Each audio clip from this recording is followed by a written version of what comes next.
टॉयलेटमधून यायला लागलं पाणी भरायसाठी.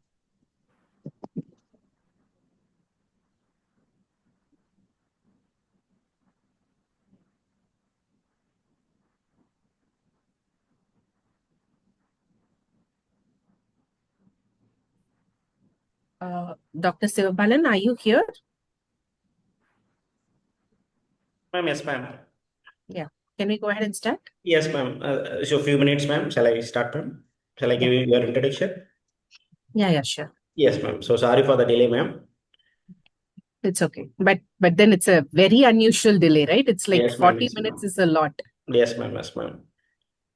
So, very good evening, one and all present here. So, today is our third day, and much more I want to warm welcome. So, whenever I need some kind of energy, the positive thing, I'm just seeing that ma'am is going to be inspiration for us, because ma'am is like already run like a lot of journal editor as well as scientific research article publisher. How it is going to be make like utilize of that AI tool in research papers and book chapters and conference, how is going to be happen. So it's like ma'am is like active in social network as well as well-versed member in lot of society membership also. So the warm welcome to that, the Dr. Soumya Rani ma'am is a given the great explanation for that. Continue our sessions. So all the people, please be trying to utilize that. Ma'am is like a vast knowledgeable person. Please be trying to utilize any doubt, any clarification. You just use it and you can utilize for everything. So this is the thing. So thank you, ma'am. Ma'am, please be start, ma'am. So sorry for the late for the all of you. So good evening. It's a pleasure to be here. So I'm not allowed to share. Can हे पाहिजे heroine, हे पाहिजे heroine. yeah, okay. You can take the host, ma'am. No problem. Yeah. So I have देतात ते सौम्य case yeah. So case विस सोडून. someone should mute yourself, I believe. Or are you talking to me?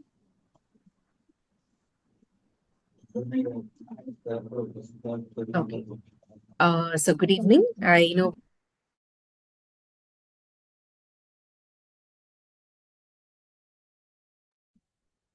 Yeah. So good evening. I hope I'm audible. Is my screen visible and am I audible enough? Yes, ma'am. Yes, ma'am. Everything is fine. Okay. So good evening. It's a pleasure to be here with you all. So I know we lost quite a bit of time. So I'll try and cover what is possible before we wind up somewhere around 9:15 or so. Yeah. So the first part of the session is focused on how you can use AI for scientific writing and publishing. And yeah, I always start my sessions with this simple question of if you can recognize the face that you see on the screen. So this face is that of Benedict Cumberbatch. Most of you might know him. You might know him as Doctor Strange of Marvel Comics or Sherlock Holmes in one of the best adapted versions of the book. Some of you might also be familiar with this project called The Imitation Game. So this is a movie that is set during the World War times, World War II to be precise. This was a time when the Nazis, they had a clear upper hand. They were winning the war for so many reasons. One of the important reasons was that they had this encryption machine called Enigma. So today, when you and I add a new contact to our WhatsApp, what is the first message that comes up in your WhatsApp window? The message says that now all messages you send to this person are encrypted end to end, which means no one else can read those messages. Back in those days, this was a privilege that was reserved only for military communications, and Enigma was one of the best encryption machines that were available. And because Germans had an Enigma, it was difficult to intercept their messages. Therefore, it was difficult for the Allies to really win the war. It was at this juncture that an amazing English mathematician, a complete nerd called Alan Turing, walks into the war scene. He and his team go on to break the code of Enigma. Once the code of Enigma was broken, the messages sent through the German interfaces were no longer safe. This brings the war to an end. Today, We are here to talk about this new technology called artificial intelligence and how to use it in our research writing processes. Why am I opening the session with talking about my favorite actors and world wars that happened several decades ago? Just to drive home the fact that Alan Turing here was not just a mathematical genius, he is also considered as one of the founding fathers of artificial intelligence, which means AI is not something new. The terminology and the technology of artificial intelligence has existed at least for 6 decades, 60 plus years at the least. Just that the so called common man, which is essentially you and I, we did not keep talking about AI in our everyday conversations. All of that changed 3 years ago thanks to this phenomenon called ChatGPT. In November 2022, OpenAI decides to unleash ChatGPT on the world, and ever since, we have not stopped talking about AI, how it is changing our lives. We have all of us almost use AI in our everyday lives. The way we look at things, the way we do research, the way we teach, the way we evaluate student assignments, all of this has changed in the past 3 plus years, all because of, or almost 3 years, thanks to ChatGPT. So the next stage to ChatGPT was this reasoning model called DeepSeek, which was released just in the beginning of this year. And this model again created a lot of ripples because unlike ChatGPT, which came out from the US soil, DeepSeek came out from China. And until then, China was not a name when it comes to talking about AI and technologies. And suddenly, China became one of the important points of conversation. And this tool had such an impact that NVIDIA shares dropped by 17% in just 1 week of this app being released. The recent sensation in the AI world is what are known as agentic AI. So, first, the AI we had in the form of GPT-3 or so, there you can ask questions. These tools will bring very, very superficial answers. And then when DeepSeek happened, you could ask very deep questions, and these reasoning tools would go reason out with whatever information they have, or kind of they reason out on your questions, understand your questions better, and then bring back your answers. Now, with agentic AI like GPT-5, what becomes possible is you can set very complex tasks. Say, for example, I can just input a scientific manuscript into GPT-5 and say I want this manuscript to be converted into a, say, for instance, I want it converted into a poster. Now, there are lot many steps that have to be surpassed when you are trying to convert a manuscript into a poster. You don't have to explain each of the steps in between. GPT-5, it learns from existing data and it does the entire process in one go. It can convert, make your manuscript concise. It can change the format. It can add figures and essentially give you the poster content that you are looking for. But no matter how much of progress has happened with these AI tools, the basic flaws, the basic limitations, they still remain true. And one of the limitations are AI hallucinations. What are hallucinations? Hallucinations are when you ask a question, the tool is not trained to say no to you. The tool is rewarded when it somehow tries and gives you an answer, even when the answer is not accurate. So, what happens here is these AI tools, they go into these hallucinations when you ask questions for which they cannot directly find answers. And these hallucinations mean you get wrong answers, you get answers from wrong sources, or you get answers which do not have the right citations and references attributed towards them. That is the first limitation, one of the first limitations we realized about AI. And it is still the number one limitation that we should always remember. So, the second limitation I would like to highlight is on the model of how these AI tools work. They are something called LLMs, which are essentially probability models. They don't understand language, though they are called large language models. Ironically, they don't understand language. They just look at your question and then go into the existing test data and essentially find the right probability, the right combination of words to bring back to you in the form of answers. So the limitation here is that these tools are not exactly creative. They just copy paste, or rather, they just do a probability matrix, which means when you're trying to use these tools for some creative applications to get very novel ideas, they are not exactly as creative as a human would. Now let us assume we are all sitting somewhere in the in a real classroom. We are all face to face, and then I ask you to do this activity. I ask you to draw out your note, draw out your pen, pencils, and then start drawing everything you see on the screen. Now, let us say I give you 1 minute to do this. Even without doing this activity with you, I'm pretty sure most of your house would have looked like this. When anyone asks you to draw a house, we still keep drawing the same house, despite knowing that the houses that we live in have evolved. I live in the heart of a city called Coimbatore, where I hardly get to see these houses. I don't live in one, obviously, but even today, I feel this is how a house should be drawn. This is called learned bias. So the human knowledge is restricted by the test data. So is the knowledge of an AI tool.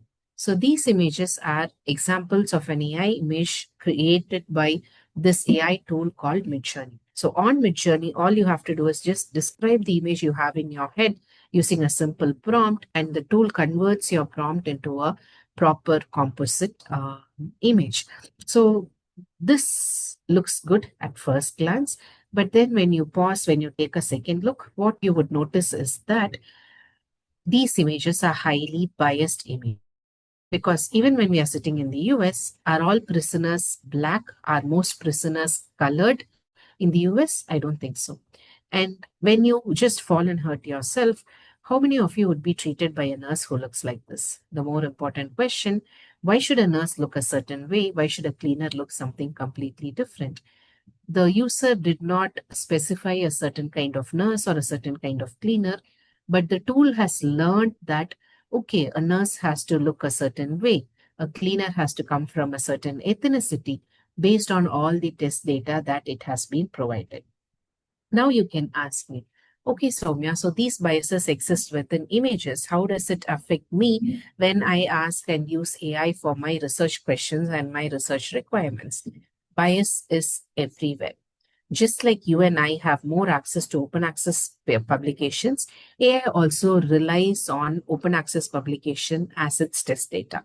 The problem with open access papers is that these papers are published majorly by very, very greedy publishers who do not do a thorough peer review.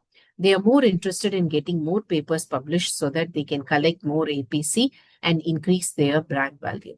Now, because of this, open access literature is highly compromised literature in terms of research integrity. Therefore, when a tool relies on this compromised literature for giving you answers, the final answers are also compromised. Today, AI is everywhere. Any industry you take, AI has a role to play. But the problem is the technology is too fast at the moment. Everything else is catching up. It's like running a race with Usain Bolt. Usain Bolt is the technology of AI here. Everything else is lagging. The ethical considerations, the legal implications, the environmental considerations, none of this is being taken into consideration, is not being talked about, which is problematic and which you should be talking about. So it is not long before these AI companies start knocking at the doors of educational research institutions. They are already doing that in virtual forms. And before you decide to start using an AI tool at the institution level, there are certain pillars that you have to ensure are explained, are marked appropriately for that AI tool. So first requirement is that the tool has to give you accurate information. The tool has to be legal. The tool has to use training data that has been obtained legally. The information that you're looking for should be transparent as well as accurate. And the tool should ensure data privacy, your data privacy as a user, and the tool, if possible, should be explainable so that it is not a black box. We as users can also understand how this tool exactly operates. So because of the limitations that we talked about, prompt engineering is still valid. Prompt engineering is not old. Prompt engineering is not extinct. Prompt engineering is still important even when you want to use the latest AI tools like agentic AI. So, what do I mean by prompt engineering? When you Google for prompt engineering frameworks, you will see hundreds of different frameworks popping up. But at the base, a good prompt should set the context, should give the task and the instructions. So, this is called the RTF framework, where R stands for the role, T stands for the task, and F is for the formula or the functionalities or the different steps that has to be followed. There are different variations to it. This is important because unless you set the context, the tool will not know what kind of answers it has to give you. Say, for instance, I can go and ask the tool what is photosynthesis. Now, the tool will give me a very generic answer unless I tell the tool under what context is this question being asked. Am I asking this question as a general public interested in the topic, or say as a grade 6 biology teacher trying to teach photosynthesis to grade 6 students, or am I trying to talk about this topic as a keynote speaker who's about to give a good address to a entire floor of audiences who are also researchers themselves. So when the context changes, the output changes, and the best way to change context and give instruction is to engineer your prompt in such a way that the prompt serves as a set of flags that guides the tool to go from point A to point B, giving you the right answers. So before we venture into the first session of the day, where we'll be exploring a handful of AI tools for research, it is important to acknowledge that this entire world of AI is complex, it's multi-layered, and it is evolving every single day. And we humans do not always understand all parts of this evolution, and that calls for a lot of caution alongside the super excitement that we have for these AI tools. On that note, I'm Dr. Soumya. I am an editor, I am a speaker, and also a founder of a small startup called Saumi's How. So this is my LinkedIn page. LinkedIn is where you will see me share a lot of my thoughts around how AI can be used ethically, both in research and for teaching, and how to slowly introduce AI tools in your teaching learning processes at your institutions as well. So with regard to the startup, most part of the startup is working on webinars, working on long form workshops, 5-day workshops, 10-day workshops around research writing and publishing. But then we also have a small team of editors who can help you, handhold you with, say, your next publication need. We don't write manuscripts, we don't ghostwrite, we don't have tie ups with journals, we don't assure publication, but then we are on your side as kind of co authors and co editors, helping you design your manuscripts better, write better, format them better, pick the right journals, address reviewer comments appropriately so that your manuscript gets published in the shortest time possible. So, when we talk about AI for research, it is important to first understand where in research can we use AI, why exactly we need AI. When you talk about a researcher who's also a teacher, majority of their time gets spent around finding papers, finding literature, and then converting these papers into usable materials, be it in research or in teaching. And when we take up the research part of things, one of the first places where AI can help you is in literature search and review. So, how do you search literature normally? We use Google Scholar for our literature searches. What is wrong with Google Scholar? Excuse me. So, am I audible? Okay. So, I see Dr. Okay. Thank you, Dr. Sapal. So, when you use Google Scholar, what exactly is the problem? Not much of a problem exactly, but Google Scholar is a heavily keyword based tool, which means when I go in and say Apple to Google Scholar, it will not know which apple am I talking about. Am I talking about the fruit? Am I talking about uh, the Apple iPhone, the company Apple, or about Steve Jobs? This differentiation is not possible. So, to be on the safer side, when you give an ambiguous keyword, Google Scholar is going to find all the papers, all the resources that talk about Apple. You can replace Apple with any of the ambiguous keywords that you want. The end result is that you're left with hundreds of papers most of which are not even usable in their exact format, and this is problematic. This is where one of the quick switches that you can make is to use something called Semantic Scholar instead of Google Scholar. So, how is Semantic Scholar different? The interface is pretty much similar. It is the same search bar, it is the same set of filters, but the difference is in how the tool works. Instead of focusing on individual keywords, Semantic Scholar is going to focus on the relationship between keywords, how they are distributed within a document, the frequency with which they are uh, repeated. So this essentially ensures that instead of having thousands of papers, if lucky, you end up with 400, 500 papers, which are much more easier to tackle, much more easier to filter, and bring down to the actual 50, 60 papers that will go into the reference list and into the literature review process for your own manuscripts. Now, when we look at literature, one huge mistake we make is we think of literature as a collection of independent papers, like papers that have nothing to do with each other. But in reality, literature is a interconnected web of papers. Because any field you work, the field did not start with you. The field or the research or the initial part of the work started way, way earlier, a few decades, a few years ago, with a seminal paper. And then this story essentially evolved over the years, and now you are standing at just one very small point of the story, Ma'am, trying to add some meaning, trying to add, yeah. ma'am, sorry for the disturbance. So kindly please increase your volume, ma'am. So other some of the persons are not yet clearly audible, ma'am. If you increase the volume, it's much more useful for us, ma'am. Okay. Thank you, ma'am. Thank you. Because I have a cold, I guess my voice is naturally low. Uh, okay, Dr. Priya, if it is not audible, I would suggest that you add a headphone to the call. That will make it better. Usually, it does make it better.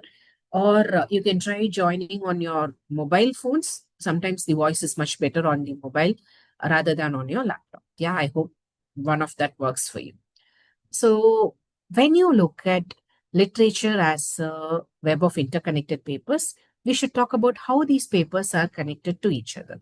One of the simplest connections that exist is through references and citations. So, when you read a paper, there are a set of references. So, this paper by default is linked to the 50 papers that have been included in the references. And then, say, it is also linked to 5 to 10 papers that have cited this paper of your choice. So there are backward citations, there are forward citations. And finding these papers that are connected to each other via these citations is actually a very simple process because this process has no critical thinking whatsoever, no creativity required. It is just following a simple set of rules. And anytime a process is this simple and straightforward, an AI tool can do a much better job than humans. And that is why literature mapping tools like LitMaps do a much better job in helping you find the papers. Just a moment.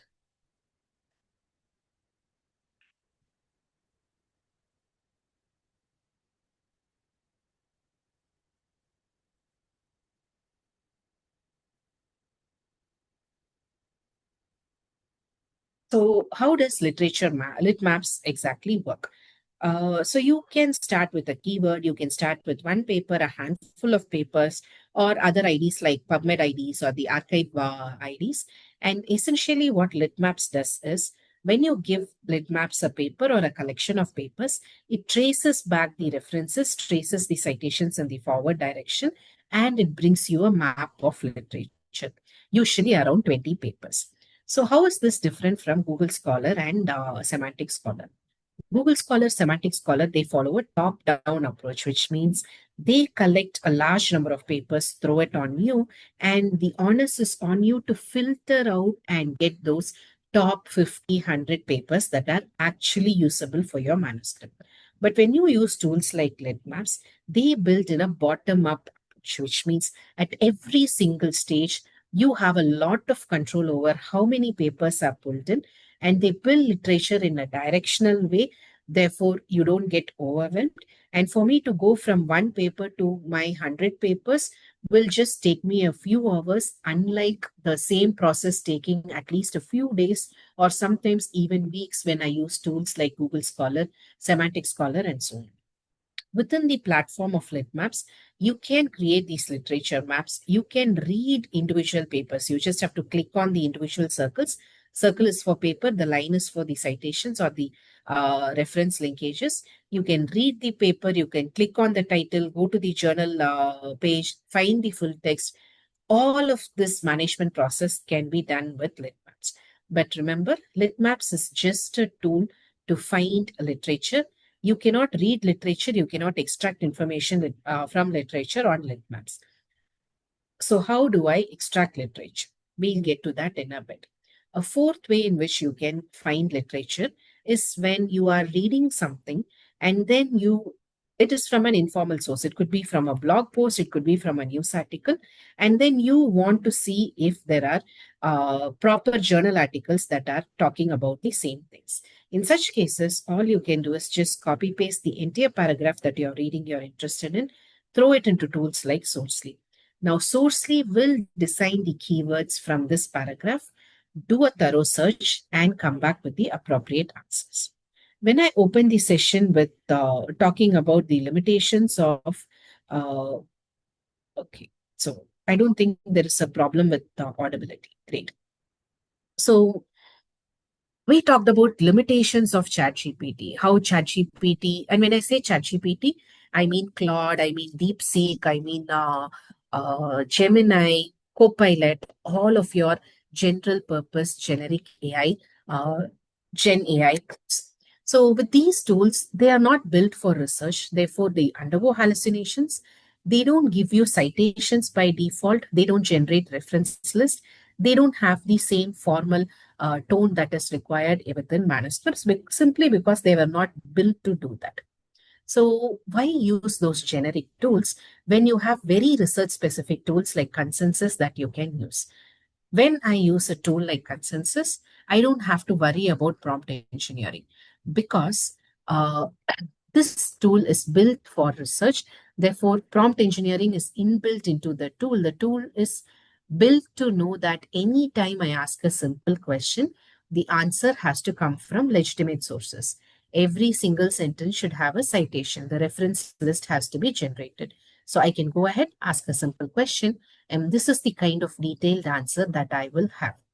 Now you should be worried about two things. One is this content plagiarized? Did this tool copy this information from existing papers? No, because this is a summarizing tool. Therefore, the tool has not copied the information. If this is not plagiarized information, can I use this information as it is on my manuscript? The answer is yes and no. Yes, if you're talking about using this content as a starting material in your first drafts, I would say go ahead and use so that you have something, you have some starting material to work with. But remember, even though the content is not plagiarized, it is still AI generated content. Publishers do not accept AI generated content beyond an extent in your manuscripts. Therefore, if you copy paste this content in your earlier drafts, remember to edit as you move along. If you forget, then your manuscript will be flagged as AI generated manuscript. Now, once I have collected sufficient number of papers, how do I extract data? How do I quickly read the papers? Sometimes I say I want to identify a novel research gap. In that case, I don't have to read through the entire paper. Like I don't have to read the entire paper of 100 papers. All I have to do is just find this small information called research gap, information like limitations, future directions from the paper from across 100 papers, and these will tell me where exactly the research gap exists. It is at these applications that data extraction tools or literature matrix tools like Elicit, Answer This, and SciSpace come in handy, where you can ask a question and these tools by default will populate hundreds of papers into a tabular column, and you are allowed to add columns of your choice. This will help you quickly read papers, understand the paper superficially. This does not solve the issue of deep reading of the papers. Deep reading A handful of papers is still mandatory. The human element is still mandatory, but which paper should I be reading? Which papers are really worth my time? That decision becomes easier with LSN. So we all know that good manuscripts don't just happen. They start with good questions, followed by good results, good arguments, the right language, and the right time. So, how do I find these great research questions? Instead of me extracting data, is there a tool that can extract the data, extrapolate, and give me certain suggestions for research questions? Yes, you have a nice tool called Chat Academia. And then recently, I think there is also a tool called Liner that has introduced this feature of identifying potential research gaps and formulating research questions. Now you might have this question of, are these tools I'm talking about, are these tools exactly free? No, they are not. All of these tools are paid tools, but they have a free tier where you can check these tools for free to certain extent within limitations beyond which you will have to go for the pro version of the tool. Now, all of these literature mapping tools, literature finding tools, citation tools that I'm talking about will work beautifully well if you're writing a narrative review. But if you're writing a systematic literature review, those tools cannot be used. So, what else can I use if I want to write a systematic literature review? One of the nice free versions you can try out is Ryan AI. So, Ryan is where you can collect all your papers, take collective decisions, extract data. You can even involve the AI to help you with decisions as to what papers should be included, what papers should be excluded. And if you go for the pro version, the pick code chart and everything the Prisma framework gets generated automatically, making your life pretty simple with systematic literature reviews. Now, we all had a crisis a few months back because this company called Otto, it released a tool called Otto SR, which could do systematic literature reviews in a few hours rather than the several months, almost 1.5, 2 years it will take if humans were to write systematic literature reviews. But the catch is, though this tool did write a good enough systematic literature review, publishers would not accept it for publication. And even today, it is on a preprint, but you can check out the paper to see how good of a job the tool has done. With the introduction of AI, what has happened is we are so hell bent on using only AI tools, we forgot that there are some tools which have nothing to do with AI but are great tools no matter what. One such tool is Obsidian. Obsidian, per se, the base core of the tool, is not supercharged with AI, but this is a great knowledge management system. It is like you open a Word document and then you can drag and drop whatever you want. You want to drop an audio file, you want to drop a video file, you want to add a PDF file, you want to add links from within your knowledge management system or outside, anything and everything. So the absolute freedom to manage your different kinds of resources is made possible by Obsidian. Now, how about reading individual papers? How about understanding individual papers better? SciSpace Copilot has this nice feature called Chat with PDF, where you can, so it was earlier called the Copilot, now it's called the Chat PDF option on SciSpace. Instead of reading your paper on a PDF reader, you can just upload the paper onto the SciSpace Chat PDF platform. What difference this makes is that now it's like you always have a support system to read and understand the papers. As you're reading the paper, maybe you need some help in understanding certain terminologies. You need help with understanding an equation or a table much more deeply. You just have to highlight the section you need help with, and SciSpace will add very detailed explanations. It'll help you find related papers. It'll also help you summarize. AI makes not just reading papers better, it also gives you a completely new way to engage with papers where you can upload papers into tools like Speechify and listening.io, where you don't have to read papers anymore. Instead, you can listen to the papers as you are cooking, as you are doing something else. So this brings in a novel way in which you can interact with papers. Now, once you have interacted and understood papers, the next step is to summarize the papers. Up until this stage, there are not much concerns around introducing AI content because most of the tools before this, they are just glorified assistants. You just take their help to understand papers better, find the right papers, and so on. But when you decide to use a summarizing tool like Scholarly, for instance, that is when the potential of introducing AI content increases exponentially. So, if you use AI to summarize, you should always be careful to note that never copy paste the output as it is onto your writing platform. Use a summarizing tool to quickly summarize to have an idea of how this summary can be done, but never copy paste. Not just the way you read papers, the way you write papers can also be upgraded by using AI tools like AudioPen. So, on these tools, you don't have to sit and type out your papers frantically. Instead, you can simply dictate your thoughts into these tools, and these are kind of advanced advanced tools of what has already existed. So these transcribing tools, they are not exactly new. Transcribing tools have been around for quite a while. But unlike the other transcribing tools, which just convert your voice to notes or written content, tools like AudioPen take it one step further. They listen to you, they record what you say, and then they don't just record it as it is. Instead, they try and improve it. They fill in the gaps, they correct grammatical errors for you, they proofread a bit for structure also, which means you get a ready-made, ready-to-use voice note converted into a handwritten or into a written note that you can use for your emails, you can use for your documents, and so on. Good manuscripts are not just about good text, they also have good images.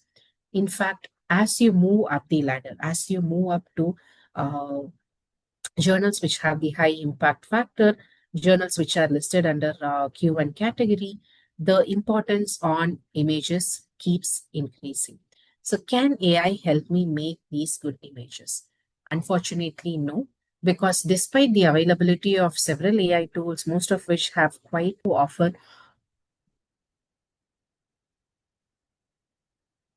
even on the free version of the tools, AI generated images are not accepted by journals, which means you cannot use completely AI tools for creating those images simply because journals expect you to have some control or some total control over the final output that comes out of these AI tools. So, if an AI creates an image and allows you to edit the final output, that AI is kind of acceptable. But none of these generative AI tools will help you do that.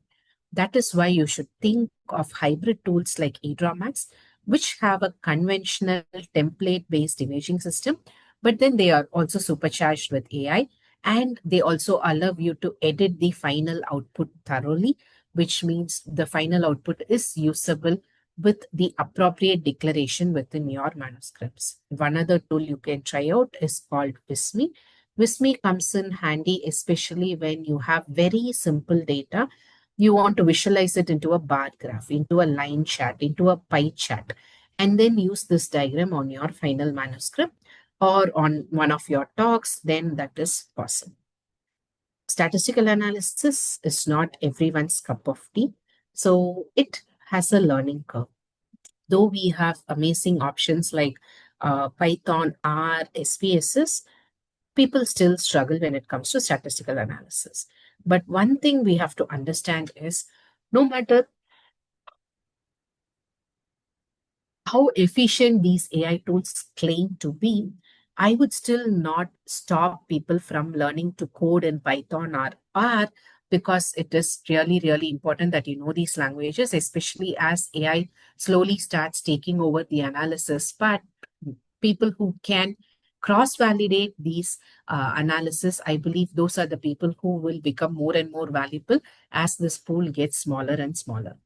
But that should not stop you from using tools like Tableau when you have quite a large quantum of data, or at the individual level when you have to run an ANOVA, when you want to run a student e-test. Julius is one of the very promising tools out there, trusted by academics that you can use. So, how does Julius exactly work? So, on Julius, you can simply upload your Excel sheet that contains the data, and then you can talk to the tool, just like how you will give simple natural language instructions. You can just give those instructions to Julius. say run an ANOVA on column 1 and 2, run an ANOVA on page 2, page 3 of the Excel sheet, and the tool will essentially convert your uh, natural language text into a Python code or an R code, and then it will run this Python code on the Excel sheet data. It will bring out the answer you're looking for. And if you prompt the tool to also visualize the data in a suitable format, the tool can also do that for you, which means it takes care of the end-to-end solutions from data to the final visualization. Julius can take care. Publishers are slowly opening up to the idea of you using AI tools for the analysis, as long as the analysis was cross-verified using human intervention. Anything that is completely automated end to end with no possibility of human intervention, human checks whatsoever, is not something that publishers are fond of. When there is a provision for human intervention, then yes, those tools do get some amount of support. What if you don't work with quantitative data, but you work with qualitative data like focus group data or interview data? Then Insight 7 is the tool you're looking for to glean insights from qualitative data, large quantum of data, especially. What if you have to work on survey responses? What if you have to compile those endless Google forms together and then get insights out of these Google forms? Then the tool you're looking for is called Kindo, which can work on survey responses. Managing references was nobody's favorite thing to do. We always wished there was a way in which this can be outsourced or done away with altogether. But even with the frustration at hand, managing references did not need an AI. We had amazing reference managers in the form of Mendeley and Zotero, not mentioning EndNote because EndNote is not exactly free and not accessible, but Mendeley, Zotero, both of them are free. And they also have a very simple user interface which you can learn in no time. But if you did not use a reference manager, and then you are left with a whole bunch of references that have to be managed, then I would suggest trying out tools like Tricks. So Tricks, remember, it is not a complete reference manager, which means it can only help you convert references from one style to the other. It will not take care of your entire reference. Even with the advent of AI tools, apart from the writing tools like Paperpal, SciSpace, and Answer This, which completely take over your reference management also at the moment, I would suggest still using Mendeley or Zotero for your reference management. Now, writing manuscripts on one end, it is a scientific challenge, but on the other side, it is also a language challenge because not all of us come from places where English was our first language or we used English majorly in schools and colleges. Formal English is also slightly more difficult and more complex, which means you need an exclusive tool. So you need an exclusive tool which can take care of your language requirements within a manuscript, something much more than Grammarly and Quillbot. So that tool you're looking for is Paperpal or Trinka, or it could also be Rightful. So how do these tools differ from Grammarly or Quillbot? These tools differ in that they were built by academicians. They were built on academic manuscripts. Therefore, they understand the conventions better, give you better suggestions, make better changes to your manuscript. When I did my PhD, at least, one of the wishes I had was I didn't have to do this literature review process. I didn't have to write these pages and pages of literature review because I was young, I was very naive. And this was one of the toughest things that I had to do when I finished my PhD or when I was in the last stages of my PhD. I know several of us would have wished for that. And this dream did come true with AI tools like Jenny, for instance. So even today, you can simply log into these tools. You can describe the core idea of your manuscript, and these tools write your complete manuscripts for you. End to end, they create the outline, they write the manuscript, they add the citation, they also generate a reference list.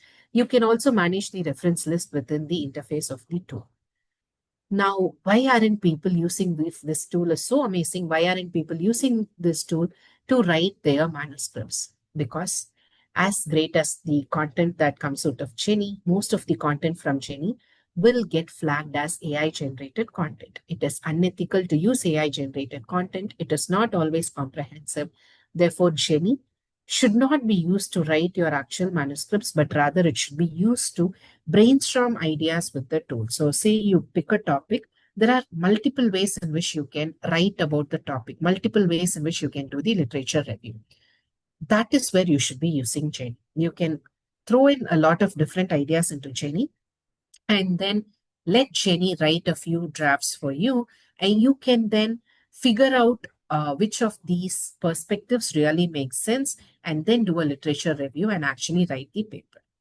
Now, how about formatting manuscripts? Say I have finished my manuscript and now I want to format it as required by a certain journal's guidelines. Are there AI tools that can help me with that?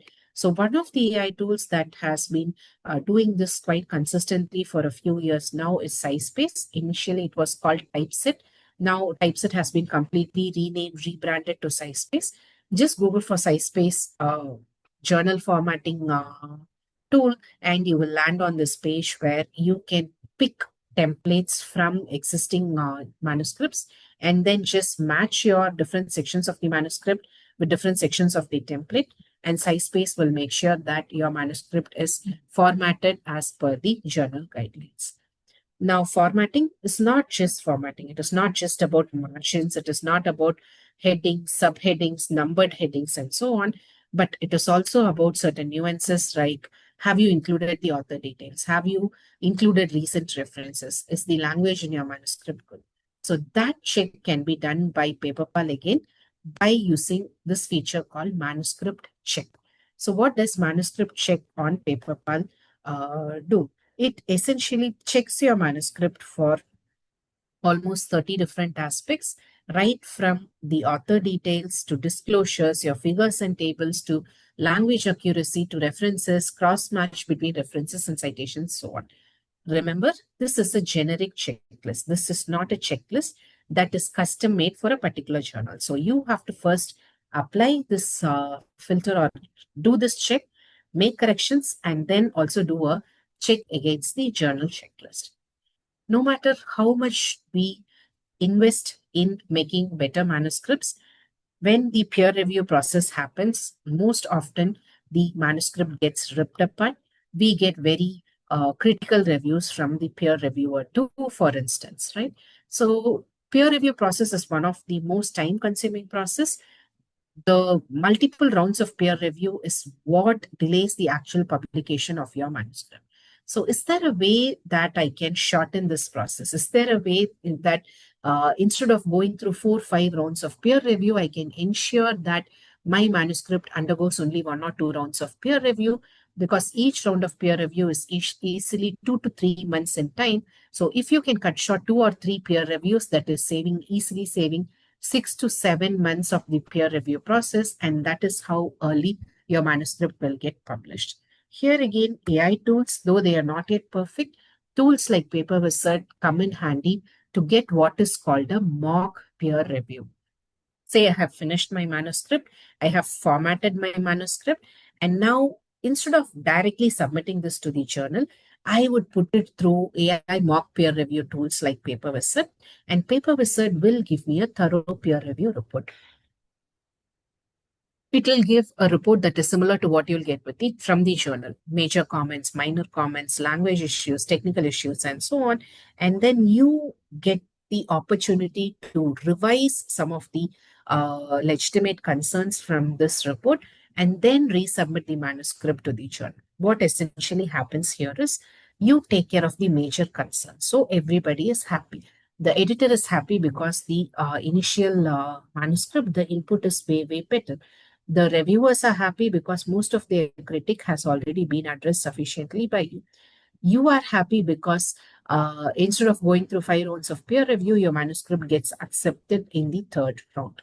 So when it comes to the ethical considerations regarding the last 3 tools, when we talk about the formatting tools, when we talk about the manuscript check from PaperPal and this Paper Wizard, these tools, they don't essentially make changes to your manuscript. So I would not be concerned about AI content, but what I'll be concerned about is Are these tools safe enough? Will they maintain the privacy of my document? Because these documents, they are unpublished documents. They carry the information from 2, 3 years of hard work and research.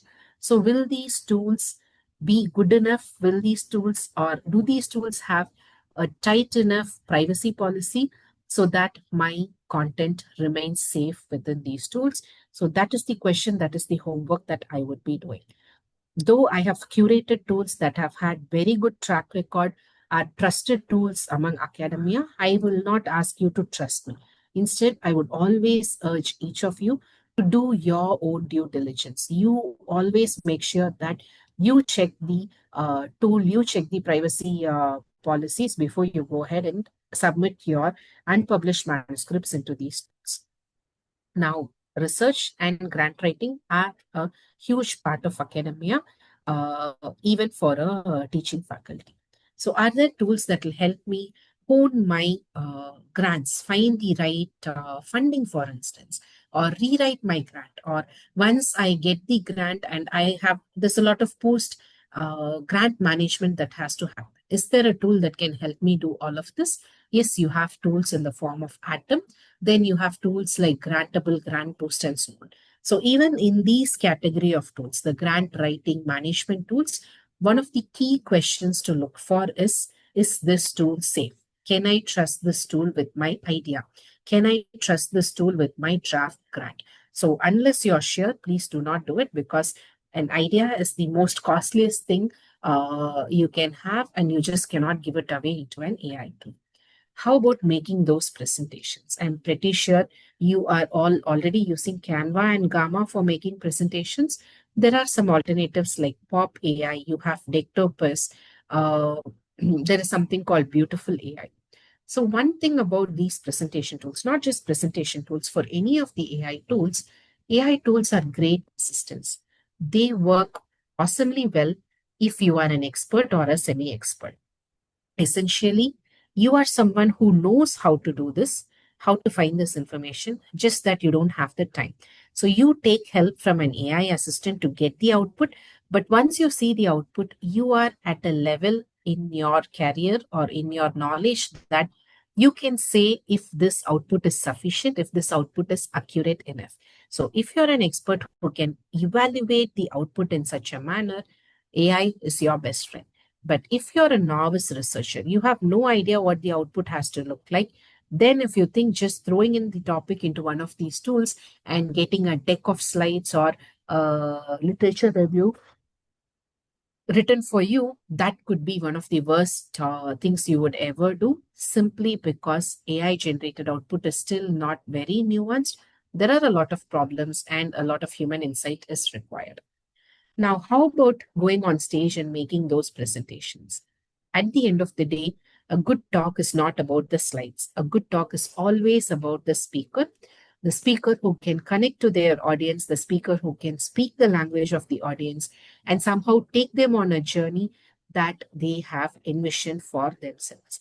So, how do I become a better speaker? How do I present my uh, presentations better? You have AI tools like Poised, which will sit with you on an anonymous call and then give you suggestions as to how do you sound?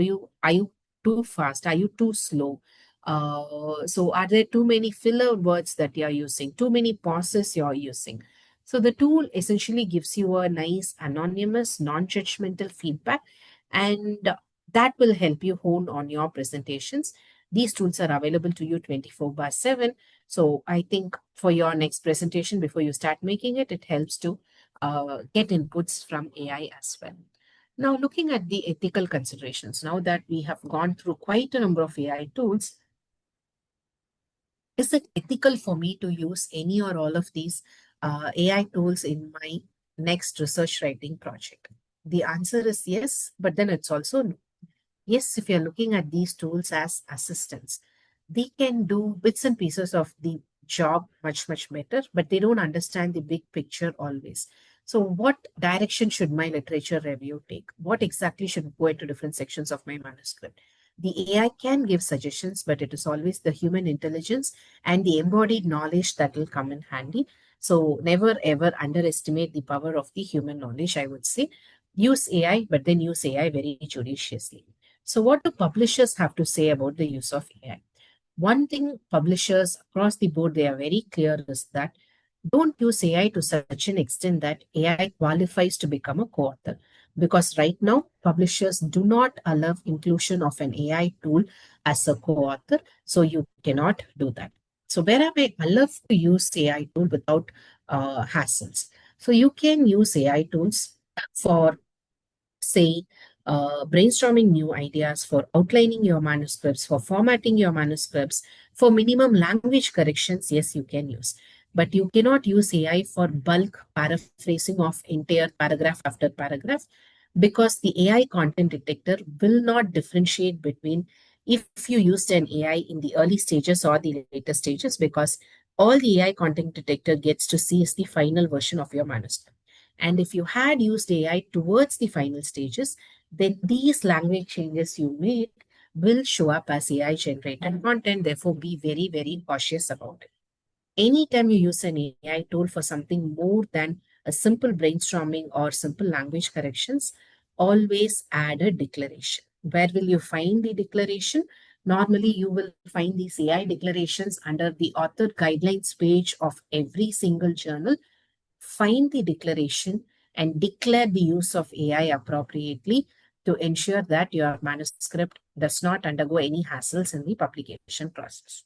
So let's talk about this problematic thing called AI content detectors. So AI content detectors are not flawless. They, in fact, have a lot of problems simply because it is not easy to differentiate between AI generated content and human generated content when we are talking about something as formal as research writing, because both of them look almost very similar. And just because a content has certain words, you cannot classify it as AI generated content. So, this is a very, very problematic area at the moment. But because publishers, journals, conferences, institutions, they are keen on using AI content detectors to ensure there are check dams in place for researchers to use AI judiciously. We should also play the game, which means when you are done with your manuscript, just like how you would run your manuscript through a blank check, please also run your manuscript through an AI content check. And if there are certain sections for whatsoever reason that get flagged as AI generated content, like it or not, you will have to sit down with the manuscript, rewrite those sections, because certain journals are very, very insistent that you cannot have, say, anywhere more than 15% AI generated content. So 10% plagiarism and 15% AI is like the benchmark at the moment, though this will vary between different journals. So always check with your journal guidelines to know how to do this. Once upon a time, fire belonged only to the gods, or that is what the Greeks believed, and that is what the Greek mythology says. And at this time, there was this young god called Prometheus who was very fond of humans.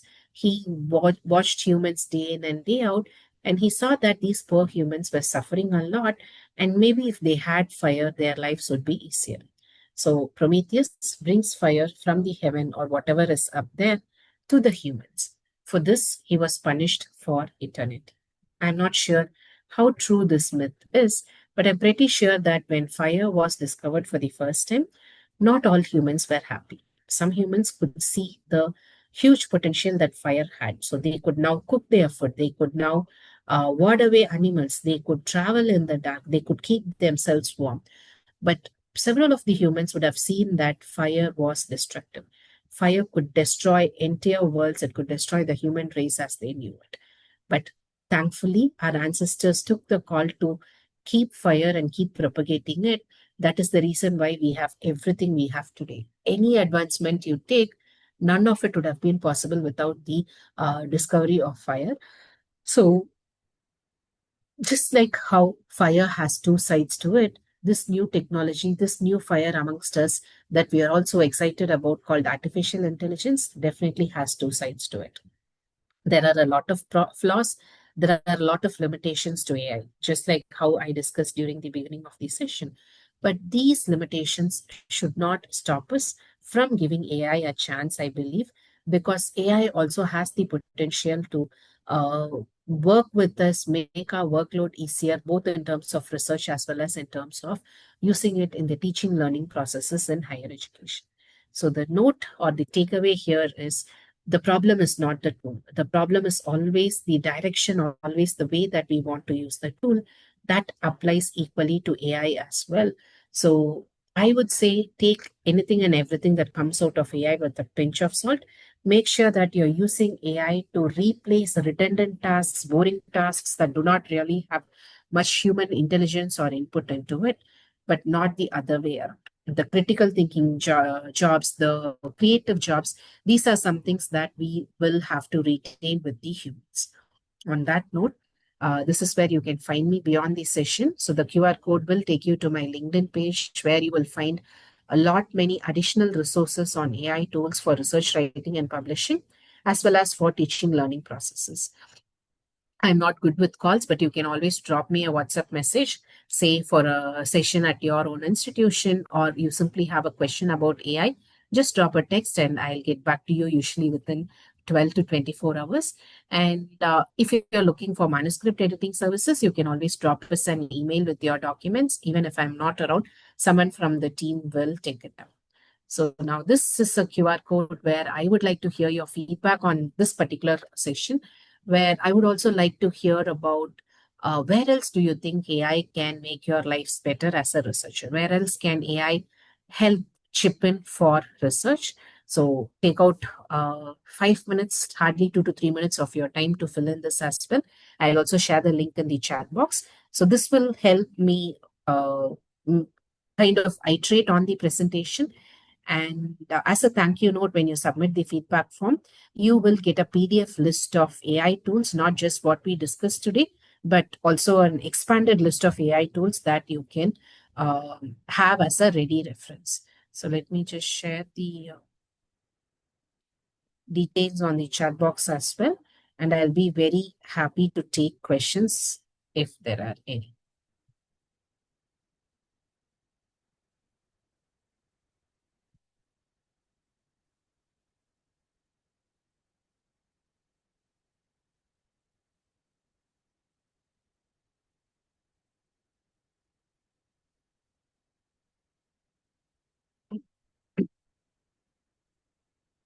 Dr.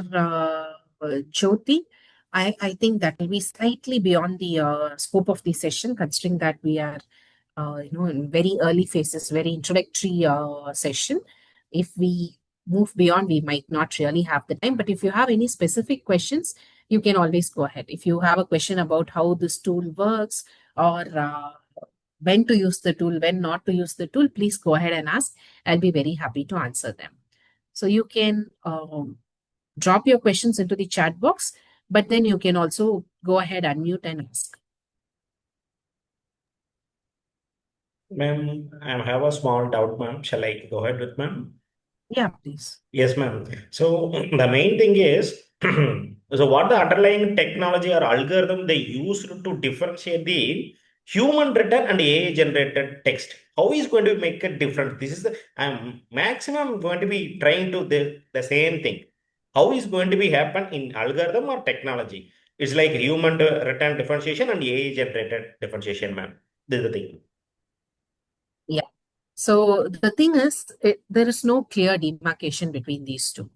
So how these content detectors work is, I'll be talking about it in the later part of the session when we talk about AI content detectors to be used in the perspective of a teacher as well.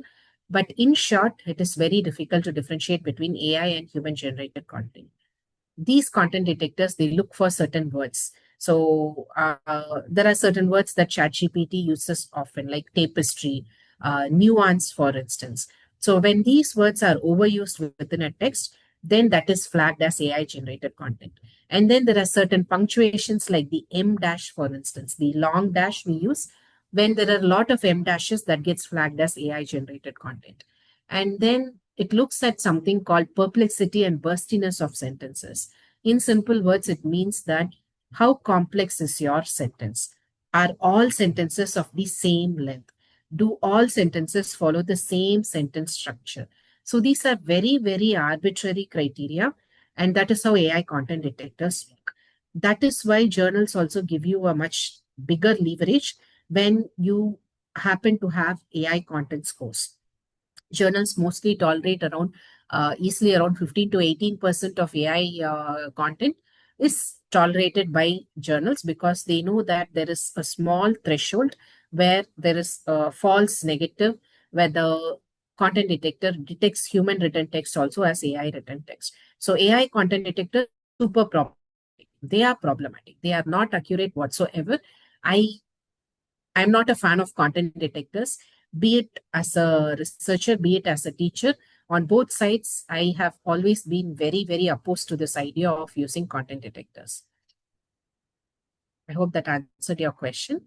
Let me take up the question. So, Dr. Meenakshi, how can we convert the module description into a design architecture diagram? I'm not from that field, so I might not have the accurate answer, but you can try out tools like Max, for instance, because that has a lot of. So let me just type in the name of the tool. So it's called Max. You have to download the tool. It is free to download. You can download the tool and check if there is a template available for your specific requirement. That is the only tool I can think about right now. So Dr. Surada, the best tip to write entire paper in less time is to start with a framework, is to start with a strategy of. There are certain ways in which you can save a lot of time, like following the IMRAT structure, starting with results, not writing the introduction at the beginning, because introduction is a section that will eat up a lot of your time. So there are certain strategies which you can use without AI tools. But with AI tools, you can use almost all of the AI tools that I discussed today to quickly create certain drafts, to quickly create or understand what are the different ways in which you can write different sections of the paper. That will definitely help you save the time. Having said that, you cannot use AI generated content as it is. It's not like I can give in a prompt, get the output, use the output as it is on my paper.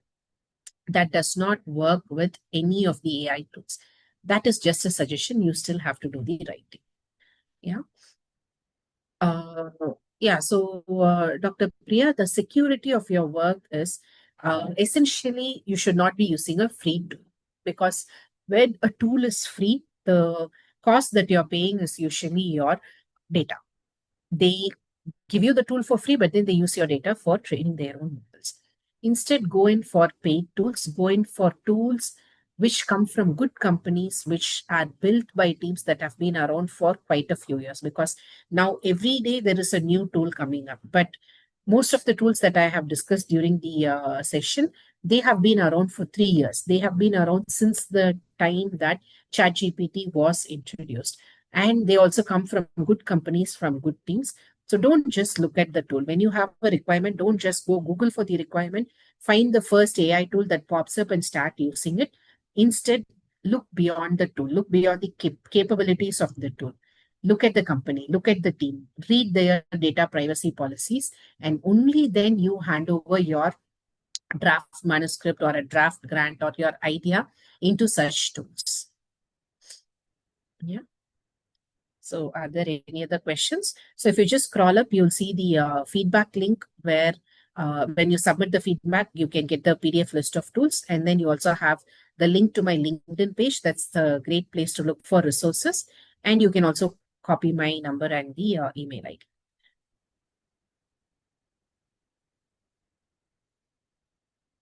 Please feel free to unmute yourself also and ask questions if you have any.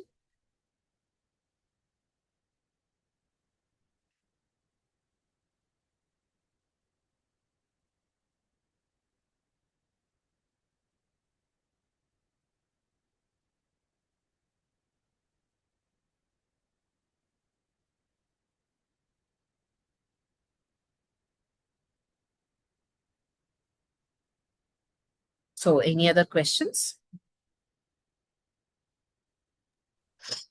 Ma'am, one more thing, ma'am. Some kind of way of some trick, it will be there, right? So it's like to detect or whatever it's going to be make exact prompt. Okay, if you want to get like this kind of things. So something, so some kind of trickness it may be. You are the well wished known people. I'm expecting next session itself. It may be. Okay. So the only trick with prompts is to iterate. No prompt is perfect. It is not like I can just pick up a prompt, throw in the prompt, and my output will be perfect. Prompt engineering is a lot of trial and error. You pick different frameworks from the internet, from your different sources. You generate a prompt. So I'll give you one of the resources where you can find prompts, but that is just a resource. That is just a starting point. You will have to find these prompts. You will have to fine tune them, hone them, and eventually, after a lot of back and forth with the AI tools, that is when you get your output in bits and pieces. You still have to assemble it. There is no way in which you can just throw in a prompt and then get a final ready to use output. Usually does not happen.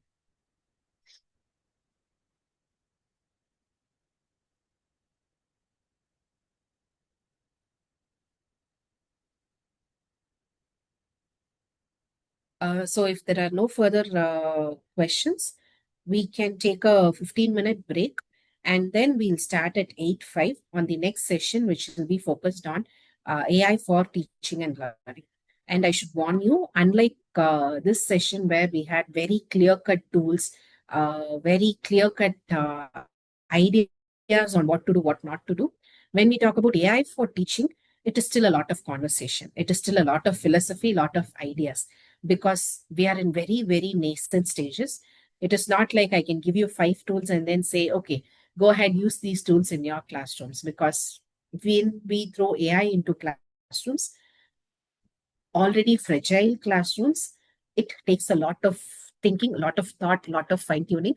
So that is exactly what we would discuss in the next half of the session. So I'll see you in 15 minutes. Ma'am, ma'am, Yeah. if possible, with help of the discussed AI tools, please write a one paper, complete research paper, ma'am, if possible, in the next session. That would not be possible in such I a think short time, isn't you're it? expert in so many. Already, you're already following your LinkedIn profile. You're sharing so many AI tools, wonderful AI tools. Actually, we are expecting more from you. That's why I'm asking. Already, Yeah.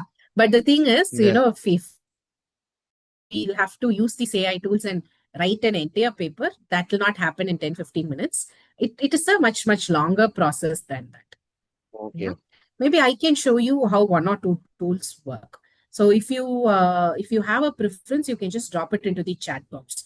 Among the different tools that we discussed, if you want me to show you a quick overview of one or two tools, you can just drop the name of the tool or the application for which you want me to kind of show you a demo session. Just drop it into the chat box. We can do that. Okay, ma'am. Thank you. Yeah. And to answer your question, Dr. Meenakshi, yeah, so examples as in, so this what I have essentially done is I have given you a string of AI tools that you can use one after the other. So first stage, you have literature mapping tools. Next stage is the data extraction tools. Next stage is your writing tools or your outlining tools. The next comes imaging tools. Next comes statistical analysis, your peer review, and so on.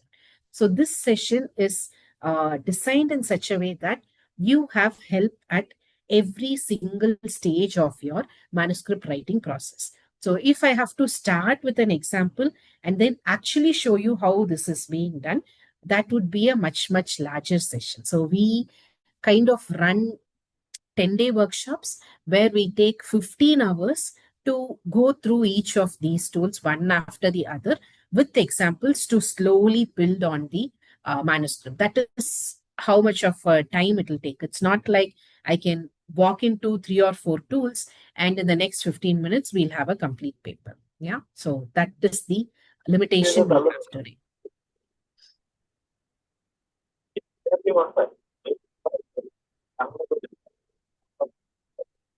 So you are talking to me?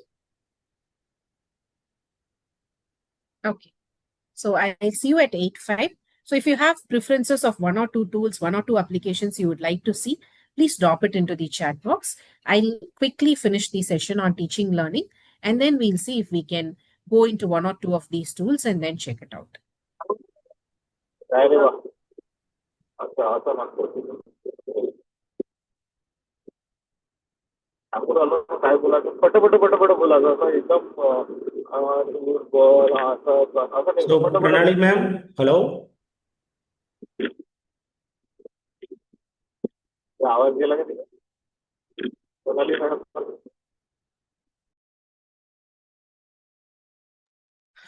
Okay, participants, we will be there at 8:10 or 8:05 as soon as possible. Ma'am will be come.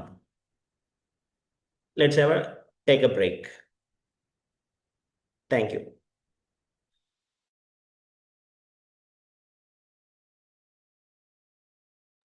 In meanwhile, kindly please put your valuable, what are the questions in the chat box that is necessary for us. So kindly please engage yourself as well as utilize yourself.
Hi. So welcome back. And after a quick discussion with the host of the session, what I felt was instead of continuing with the second lecture on AI for teaching, I thought it's better if we can go a bit hands on some of the tools that we discussed in session one. Yeah, so that will come to a completion. Are you all okay with it? Can you just give a show of hands, a thumbs up maybe, so that I know that you're okay with us going ahead with the hands-on session?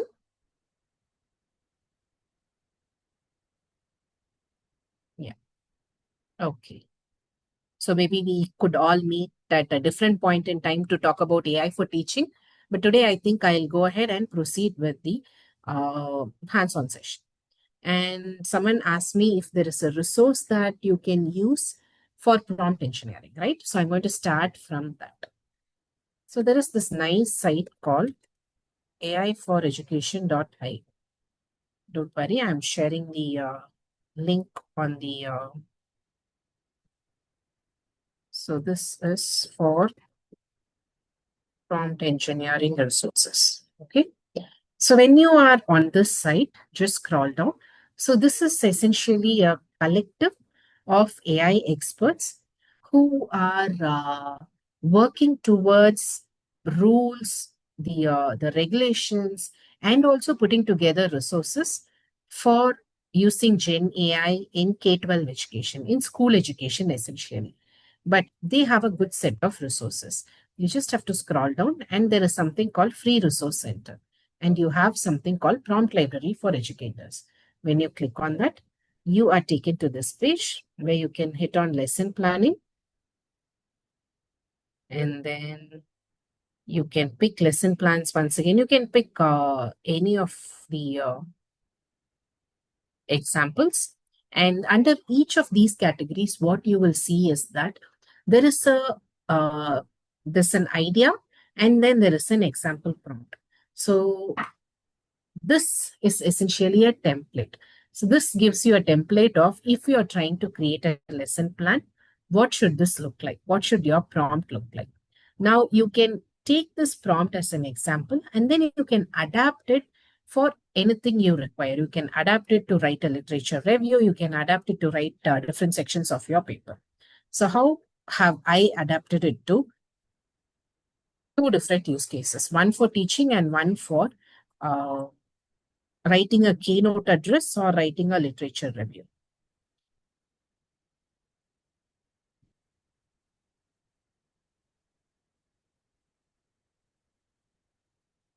You can use any of the generic AI tools. You can use Claude, you can use GPT, you can pick any of the tools. GPT, you'll see very clear differences. So this is an example to show you how important prompt engineering is. So here, my simple question was, what is photosynthesis? And this is the generic answer that I get. We all know this answer, we all know this equation. But if I am a biology teacher trying to teach photosynthesis, then this answer is almost useless to me, because my grade 6 students are not going to understand this equation. That is where prompt engineering becomes important. So I have engineered my prompt to set the context. I want the tool to behave like a grade 6 biology teacher and then explain photosynthesis to a class of grade 6 students following a specific curriculum with age appropriate examples. And I want analogies that this group can understand. I want activities, I want homework assignments that I can use. And I also want the tool to double check for accuracy and also to help me relate it to concepts from other subjects as well. Now, when I change the prompt, everything in the output changes. The output is no longer okay. So the output is no longer generic. The output has become much, much simpler. It's in a conversational tone so that I can use this style to teach in my classroom. There are examples that grade 6 students can understand. It gives me ideas as to how I can gamify my classroom, how I can talk about intersubject links, and also how I can set the students to have an experiential learning experience beyond the classroom as well. And then you will also see specific homework assignments, and that is that. So the entire output not just changes, it becomes something I can use readily on my classroom activity because I engineered my prompt. So will this also work if I'm trying to do something with research? Yes, why not?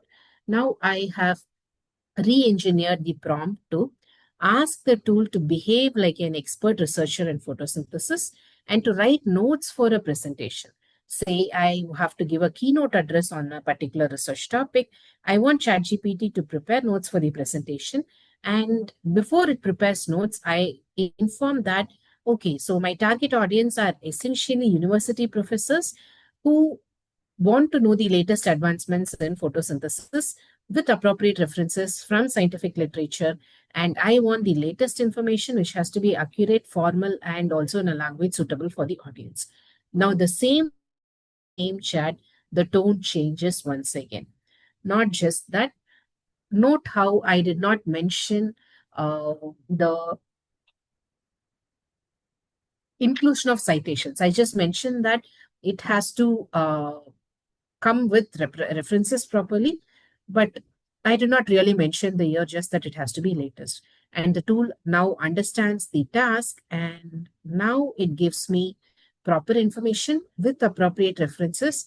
And if you notice the citation, what you will see that is 2019 is the oldest reference it has used, that is 6 years ago.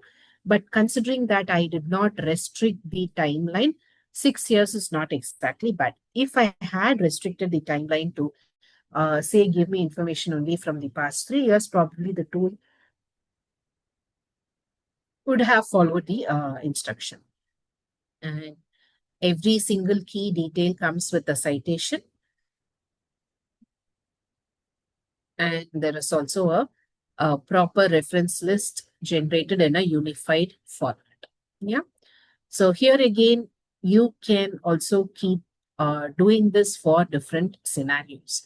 So this is a great starter guide, which will help you understand what are the different components that have to go into a prompt for the prompt to be specific for your requirement. So I'm going to give you a few minutes to check out this for yourself and then ask questions if you have any before we move on to the next tool. So the next tool I would like to introduce is Paperpun. We'll start from writing and then we can expand on it from there. Yeah, because since writing seems to be one of the most important applications most of you are interested in, we'll start with the writing tool. So go into this resource I have shared on the chat box, find a example prompt, and then design your own prompt and use it on ChatGPT. First, do it without prompt engineering. Step 2, do it with prompt engineering so that you can see the difference between the outputs that come when you engineer your prompts. So I'm giving you exactly 5 minutes to do this so that we can move on to the next tool. I'll start with the next tool at 8:20. Feel free to ask questions. I'm right here.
So Sandhya, you just have to scroll down.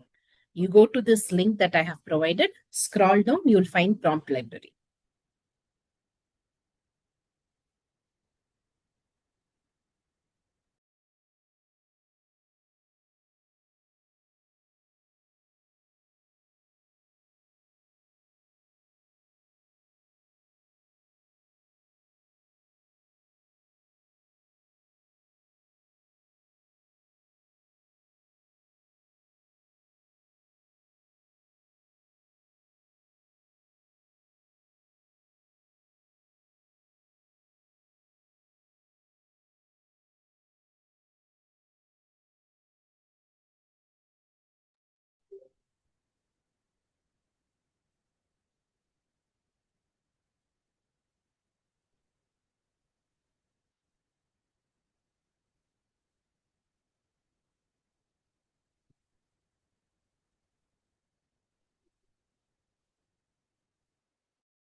Okay. So I'll give you a quick overview of literature mapping, data extraction, and then we'll go into the writing tool. We'll majorly focus on the writing tool. Yeah. So I think I'm not sharing my screen, is it? So if I were to write a paper today, yeah, where would I start? I would essentially start by trying to find literature. And how would I use literature mapping tools to find that literature? And also, when will this work? When will this not work? So one good thing about literature mapping tools is that you can quickly find literature in a specific direction. So say I already have one or two papers, I know the topic in my head, and I want to expand literature in just one direction. Literature mapping tools are good. But if my idea of literature collection is to find literature all over the place, then it is not always a good idea, because literature mapping tools really restrict the uh, vastness of literature. You don't get all these very novel literature in its place. So how will I use literature mapping to begin collecting my literature? So you just have to log into this tool called Litmaps using your Google ID. And then when you do, this is the search bar. Okay. And on the search bar, you can search with title, you can search with keywords, you can search with the author name. There are so many different possibilities. Now, let us say I'm interested in understanding the impact of COVID on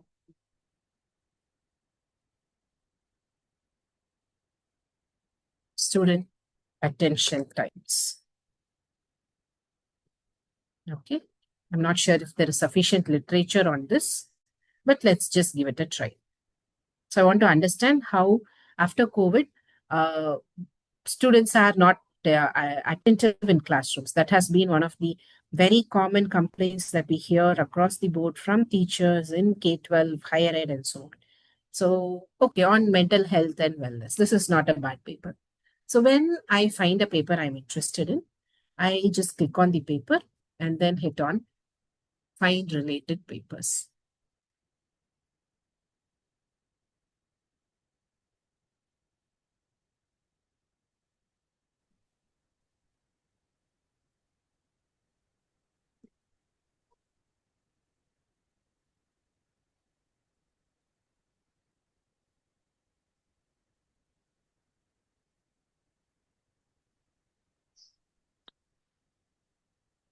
It'll take a minute. So I get around 20 articles that are related to this article of my choice. So how do I understand this map? This is essentially a graph, a map, which means there's an x-axis, there is a y-axis. On the x-axis, it is about recency, which means older papers are on the left-hand side, new papers are on my right-hand side. On the y-axis, it is about citations by default, which means papers with lesser number of citations are at the bottom of the graph, more citations top of the graph, which essentially means if I have to find a recent paper with a good number of citations, I'm looking for the paper that is in the right top corner of my graph. So in this case, when I want a recent paper, but also a paper with good number of citations, this Calderelli 2024 seems to be the ideal choice of the paper. But remember, I am not here for this graph. I have chosen to use Litmaps to find literature, to not create this graph. So Litmaps now tells me these 20 papers or so is the top papers that are related to this one paper I was initially interested in. Now, because Litmaps is an AI tool, I don't want to just trust an AI blindly and save all of these papers. I want to see if these papers are truly what I am interested in. How do I do that? All you have to do is just click on the circles. A panel opens up. You can read the title. Most times you can also read the abstract. If you want to know more about the paper, click on the title. You'll be taken to a journal page where you can read the abstract and even the full text if the full text is available. Yeah.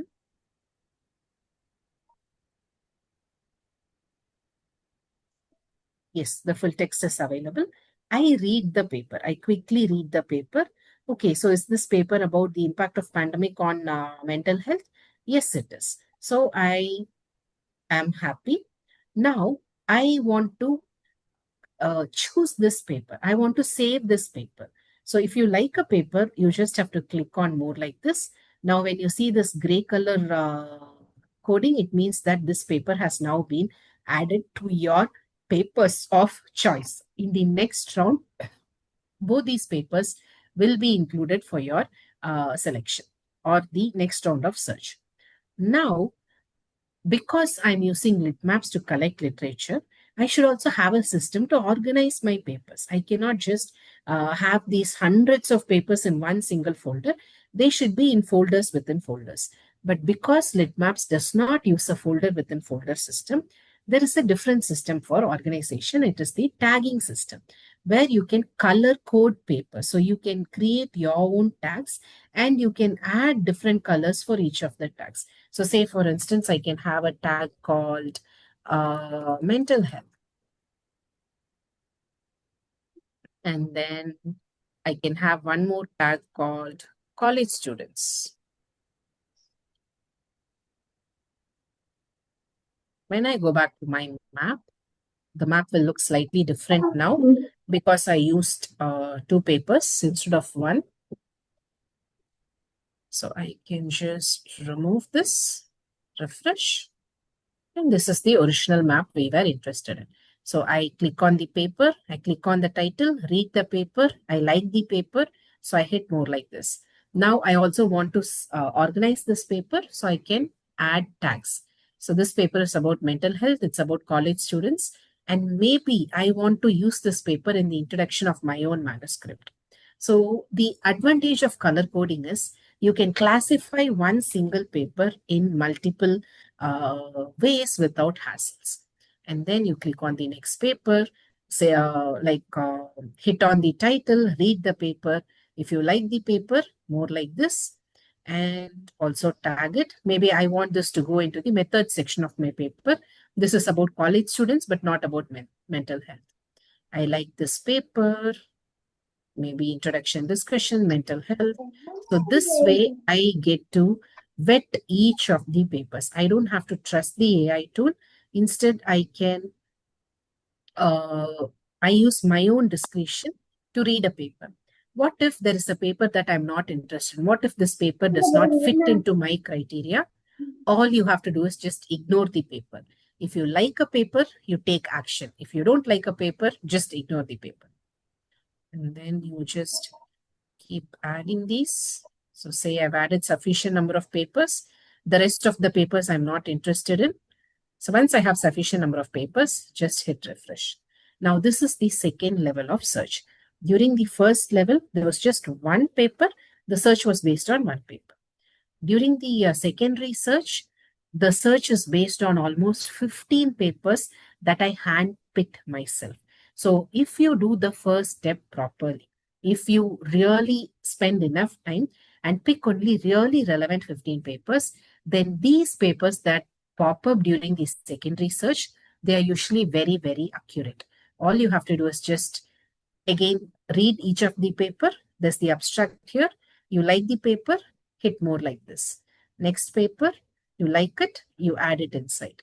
So you can keep doing this until you have found all the papers of your choice. Now, I can also apply certain filters. So say I don't want papers from all across the year. Say I only want papers that were published after 2021. I can apply the filter. So this is the filter box. You can restrict by keywords, you can restrict by authors, you can say I only want from certain journals, or you can also say I only want from certain journals of certain quality. I don't want Q4 journals. I only want papers from Q1, Q2, and Q3 journals. And then you can apply the criteria as well. And now the papers will be rearranged to fall only within the criteria that you're interested in. So the new papers that get picked up will fall within this criteria. So if you can just vary this criteria slightly above and below, you can collect all the key papers that are directly related to the topic of your choice. or the paper of your initial choice.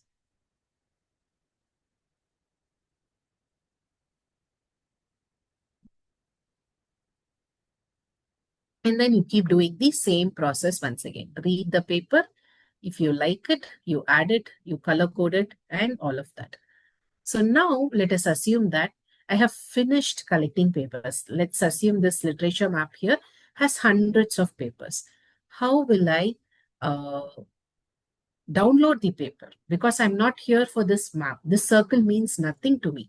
I want to be able to download all of these papers. I want to be able to have this information on my reference manager.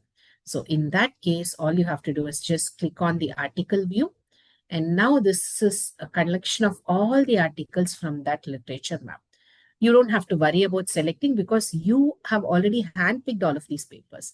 Just click on these three boxes you see on the left side. All papers get selected. Scroll as it is towards the right side. You see these three dots. There's an option called export. And you can use the RIS format. You can export it. So this is Untitled 11 RIS. That is the file that we just downloaded. My reference manager of choice is Zotero. So once I have downloaded all the papers, I can go into a folder of my choice, go to File,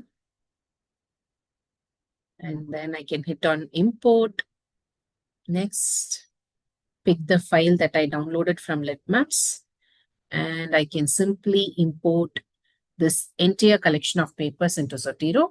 Select all the papers, right-click, hit on Find Full Text. Now Zotero will add the full text where the full text is available.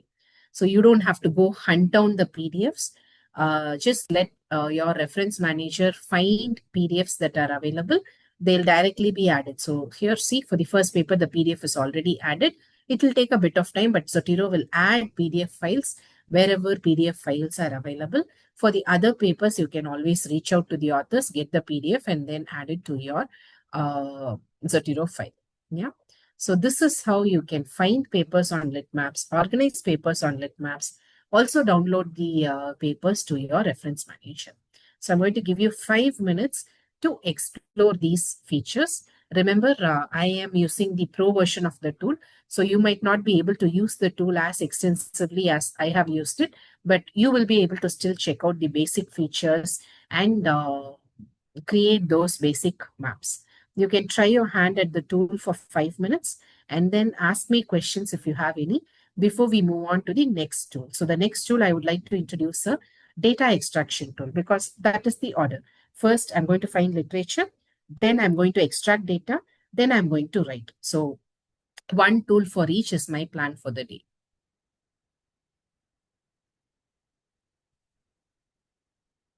So if you have any questions specific to LitMaps, check it out now and ask it right away.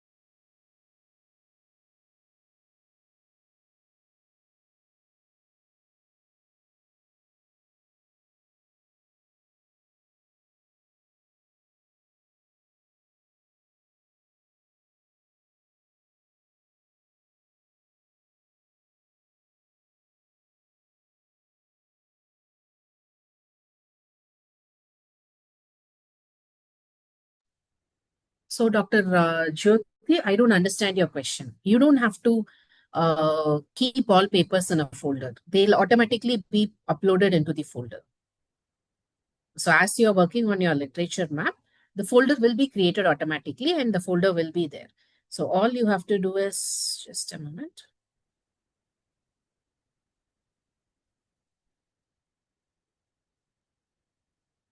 So once your paper is ready, so this is the normal view. Okay, so this is your normal view. After you have built the paper, just go to this view called articles view. You'll see all the papers. Use these three squares to select. Under these three dots, you have the export option. You can just export the paper. You don't have to do anything. This folder will be created automatically.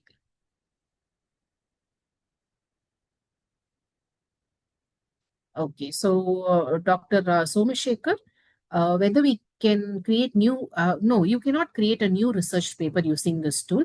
You can only find existing literature. That is a tool to find literature. Yeah, Dr. Jitendra, I do agree. Litmaps is really a good tool.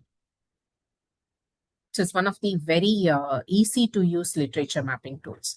There are other options like, I can give you a few alternatives to Litmaps.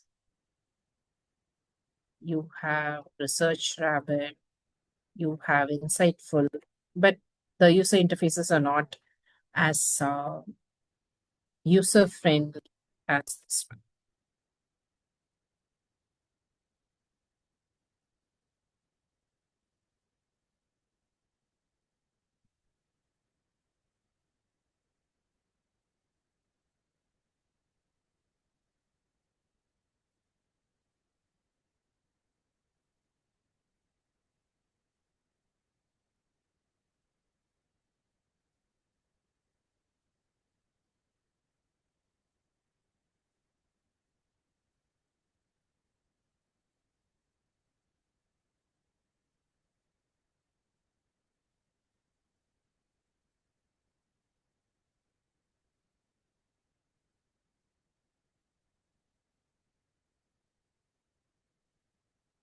So there is no one tool that is best, Dr. Surada, because every tool has a different purpose. So all the tools are introduced during the lecture.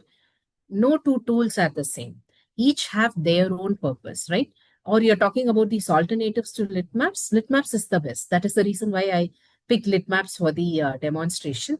The other tools, Research Rabbit is free, but it will not be as versatile as Litmaps. Dr. Maithili, I don't understand your question. If it finds overall survey paper, I still don't understand your question. You should rephrase the question. Dr. Kalpana, no, this tool is not for writing Q&A paper. This is for finding Q&A papers. So if you decide that you want to write Q&A papers, you should have your literature also fall within the Q&A category majorly, right? So how do you find Q&A papers? Then you use your Litmaps, set the appropriate filter, and then you can find only Q&A papers for your topic. Dr. Jitendra, what order are you talking about? Are you talking about the year of publication? What order are you talking about? Dr. Dempsey, yes, perplexity can be used if you prompt engineer appropriately. So perplexity is a good tool. It can be used for research paper writing, provided you engineer your prompt appropriately and also you cross-check all the information that comes out of perplexity. This tool is not for writing. This tool is only for finding literature. Yeah, kind of, because the tool arranges the papers in order of the year published, right? So papers on the leftmost side, they are older papers. The next papers are recent papers. So that is how it is arranged. On the map, at least, that's how it's arranged. So let's move ahead with the next tool, which will be a data extraction tool. Just scroll up. You'll see a link to SciSpace. Just click on the link and join me in exploring SciSpace. So I'll have to close this.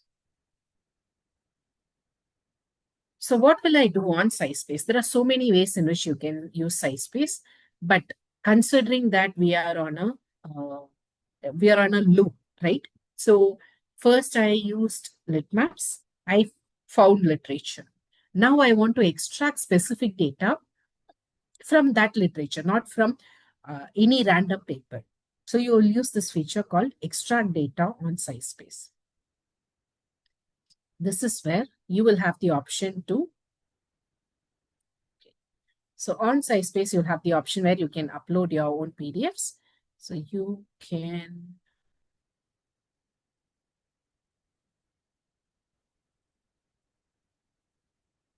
Let me just see where I have some papers. Yeah, so I can just pick multiple papers in one go and then open it. And I can create a new folder for today, September workshop. And then upload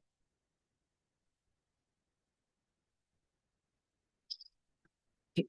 So I did not renew the pro version, but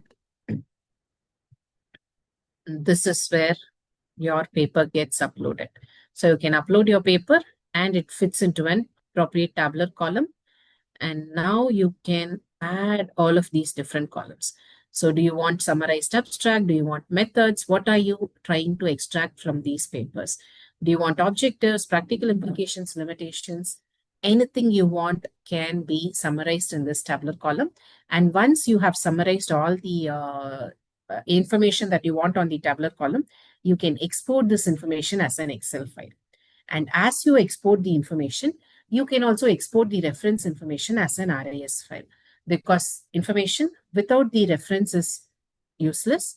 Because when you are going to write in an MS Word document, you need the content, you also need the reference information. That is why after the tablet column is done, you'll have to download both Excel files and RIS files. Okay.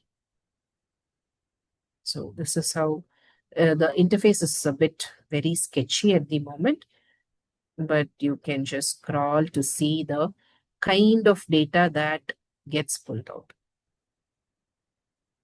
I think I am on the deep search option.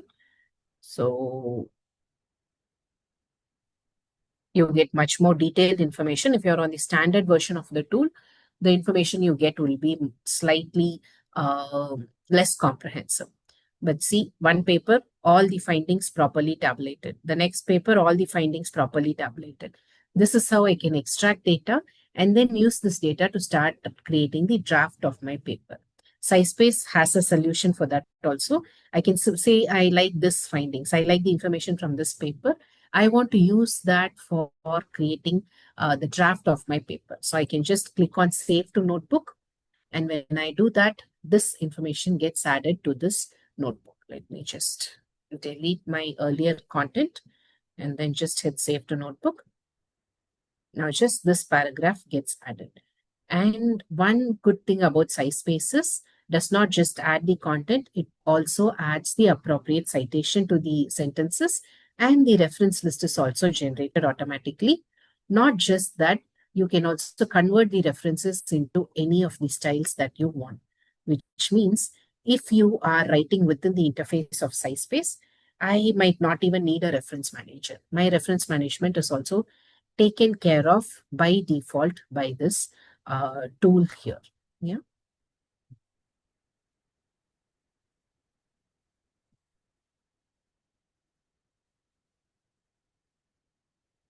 And you can add references, and you can also cite, say you want to continue writing.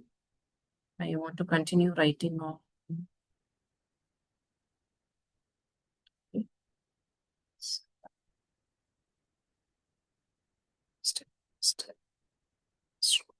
Sessions. Over. And say I want to add a citation. So this was written automatically by the AI, but there are sentences where I write, and there again you can cite. You just have to add your paper to my library, and once your paper is there, you can just cite. And when you cite, the in-text citation gets added automatically. And not just that, the reference list is also expanded. And because this is an AI writing interface, anytime you write a sentence, give a space and wait for a few seconds, the AI will suggest what will possibly be the next set of sentences that should be written. Just remember, all of this content is AI generated content. You cannot use it as it is on your paper, but this is a great starting point to start building on your drafts. So with SciSpace, you can extract data, you can move that data into a writing interface, where citations and references will be automated, where you can also add citations of your own and then also manage your reference style. So SciSpace has so many other applications, but this is the quickest way in which I will collect literature using litmaps, move my entire literature into SciSpace, and then I will extract information and start working on them. I'm going to give you 5 minutes to check out SciSpace and ask questions if there are any.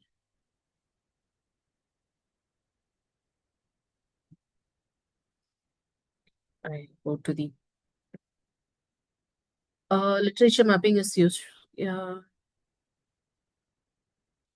Uh, no, not necessarily. So, Dr. Maithili, I wouldn't say literature mapping is only for visualization.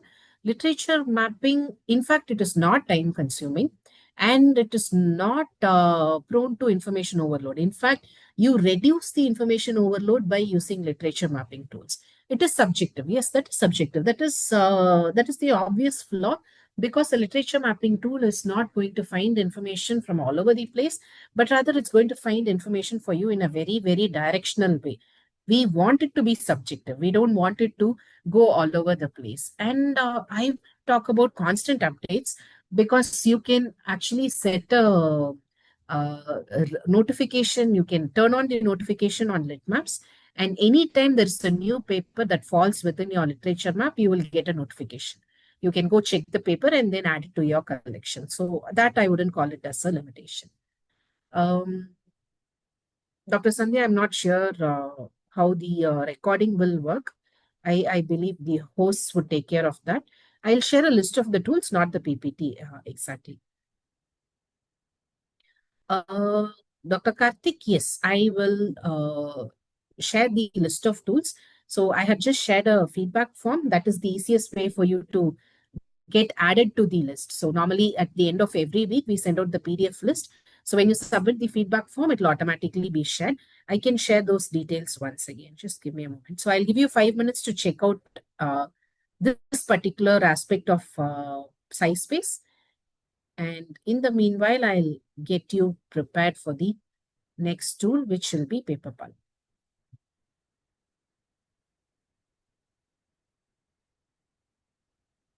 So I'm sharing the feedback form details once again.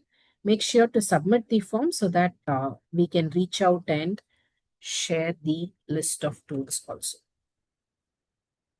And that will also be a nice way to stay in touch to know about future programs too. Thank you, Dr. Sivaganeshan. I'm happy you are enjoying the presentation. So let's take 5 minutes, explore SciSpace. And when you're there, if you have already explored the extract option, you should also check out the chat with PDF option, which is great. And the AI writer per se is also really good. So you can check out all those options in the next 5 minutes, come back with questions, and then we'll move on to the writing tool. So now that I have all the data extracted on SciSpace, how will I use that on a writing interface like PaperPal, for instance?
Okay, I see long messages on the chat. Uh, Dr. Afreen, no, the session is not over. We are just taking a break to explore a tool.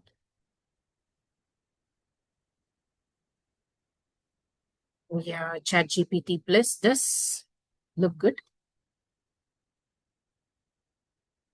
Okay, now let's go ahead and focus on how do I write a paper using this content that we have extracted using SciSpace. Yeah, for which we have to move into the next tool of our choice called PaperPal.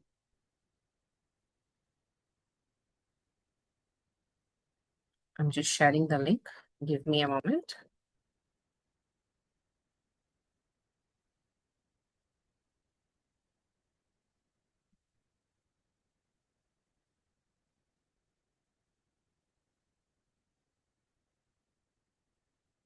So the link to PaperPal is in the chat box. So with PaperPal, you can use PaperPal on multiple interfaces. You can use it on the web, you can use it on MS Word, you can use it in Google Docs, you can even use it in Overleaf, which is a LaTeX application. But remember, most of the updates for PaperPal usually happen on the web version, which means the best version of PaperPal that you can have will always be the web version. So I suggest that you start with the web version, and maybe when all the features do get into the MS Word version, we can definitely think about moving there. Yeah. So where can I start with PaperPal? I can start with the write feature, uh, say when I'm trying to brainstorm ideas with the tool. But what if I already have a good set of information here? All I want to do is just use this information as my starting point and then use PaperPal to write. That is also a way in which I can do it. So I can just pick the information, just add to save to notebook. So one of the ways in which I can do is say I like this information. I want to start with this information and then expand on it. So in that case, I can just copy the extracted information, and then you have the AI feature right here. You can expand on this. So I have an idea right now, and I want to keep expanding on this idea to see how this works. So now what I'm essentially doing is I'm not writing, but I'm just brainstorming. I am just looking at the different possibilities. You can do it like this. You can extract information, throw it into PaperPal and ask PaperPal to expand, or you can also start from scratch with PaperPal, where I would ask PaperPal to write a paragraph on the idea that I'm trying to devise. Say how students have become attention deficit in the post-COVID years.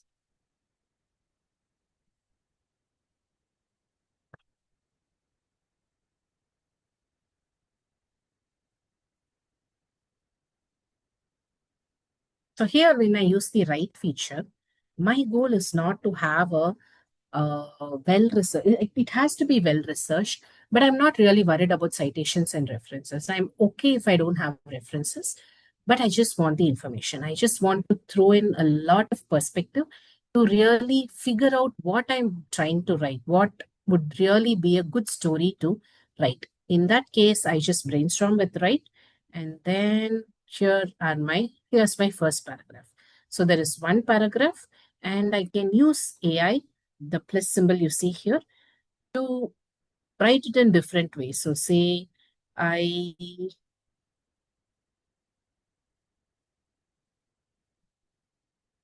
want to draft an outline based on this. I'll say I want a research article. Say I'm not, the area is education.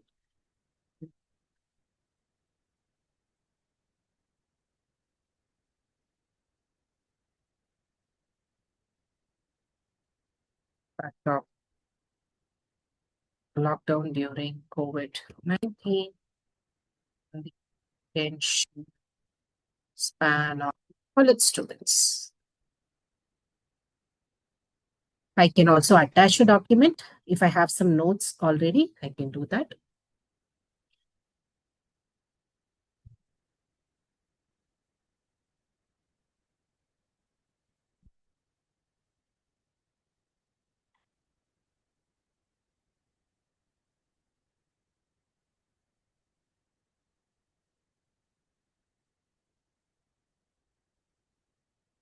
Now, the goal here is not to generate a full paper. That is not what we are interested in. What I'm interested in is in knowing what should go into different sections of the paper. If I start with the introduction section, what should go into the different paragraphs on the introduction section and so on. So the tool essentially separates my introduction into 3 different paragraphs, but then it has a separate section called literature review. In a normal research article, we do not differentiate between introduction and literature review. Both of them are merged together under the introduction when you follow the IMRAT structure, for instance. But here I have ideas for 6 different paragraphs. So what could essentially go into the first paragraph? What should I be writing in the second paragraph, the third paragraph, and so on? Now, once I have this idea, how do I use AI to see what kind of literature, what kind of information is available out there? To do that, I can copy the outline. And remember, I am not going to retain all of this outline because this is still AI generated content. But I'm just using this feature called Research Insight to find research-backed, citation-backed information for each of these subcategories on this outline. So before I ask a question, I want to set the filters. I am very particular that I only want information from Q1 and Q2 journals, considering that this is my very early draft. So one of you asked a question if Litmaps will help you write a Q1 paper. None of these tools are exactly fine-tuned to write Q1 papers, but if you decide that you're going to write papers for Q1 journals, then your literature should also be equally robust. Only when you write a paper based on papers published in Q1 journals will your paper have a better chance of getting published in Q1 journals. And that is exactly what I can ensure here by restricting the sources to Q1 and Q2. When it comes to publication date, last 5 years or last 3 years is a good choice. And on the publication type, I do not want any of these book chapters or data sets.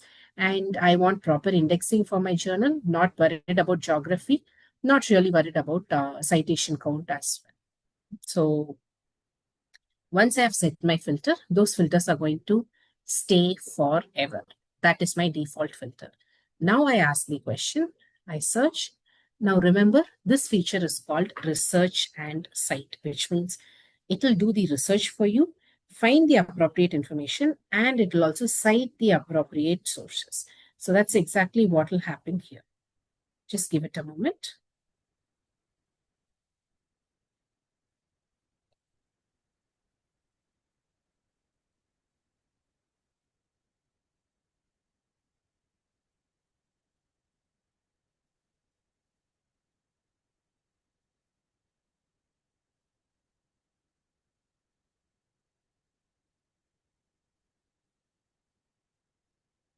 You can copy it, and then you can just throw it into the appropriate place. So this will give you a draft. And similarly, similar to what we saw with SciSpace, in fact, much better than SciSpace. So SciSpace is good for data extraction. It's not really great for writing as a writing interface because SciSpace originally was the tool for data extraction, whereas PaperPal originally was a tool for writing, which means the writing interface of PaperPal is much better than that of SciSpaces. So under overview, so this is the content. It has citations with from the last 5 years. And all of these citations are also listed under the reference list with the option for me to change the reference style into almost all the styles available with Zotero. So one other new feature that PaperPal introduced recently is called the AI footprint. When you turn it on, what happens is all the content that was generated using PaperPal's AI feature will get highlighted. Now, this will help you keep track of what was written by the AI, what was written by the human. So this was written by the AI, and then say when I write the students have lost interest in classroom sessions, who's the COVID, um,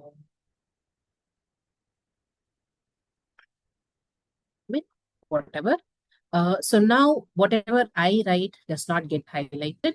Whatever is written by the AI gets highlighted.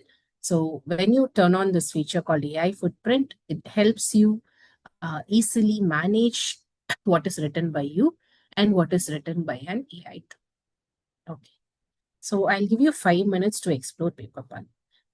Once you're done, then there's the edit feature for proofreading your manuscripts. And then you have the rewrite feature, which has paraphrase, make academic, all of these different ways in which you can rewrite. Just remember, even rewriting counts as AI written content. So I would use it very minimally. And highlighting means I will have to rewrite all of these sections. Though I can finish writing this entire paper very superficially in 5 to 10 minutes. That is not how AI has to be used. This is no way an encouragement to simply use AI to finish off a paper. It is using AI as a crutch, as a starting point, as a quick way to identify information, quick way to identify literature. The actual writing has to be still very much human motivated and not lean heavily on AI. So 5 minutes to explore PaperPal and come back with questions on all the tools that we have discussed so far.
Okay, so I see two questions.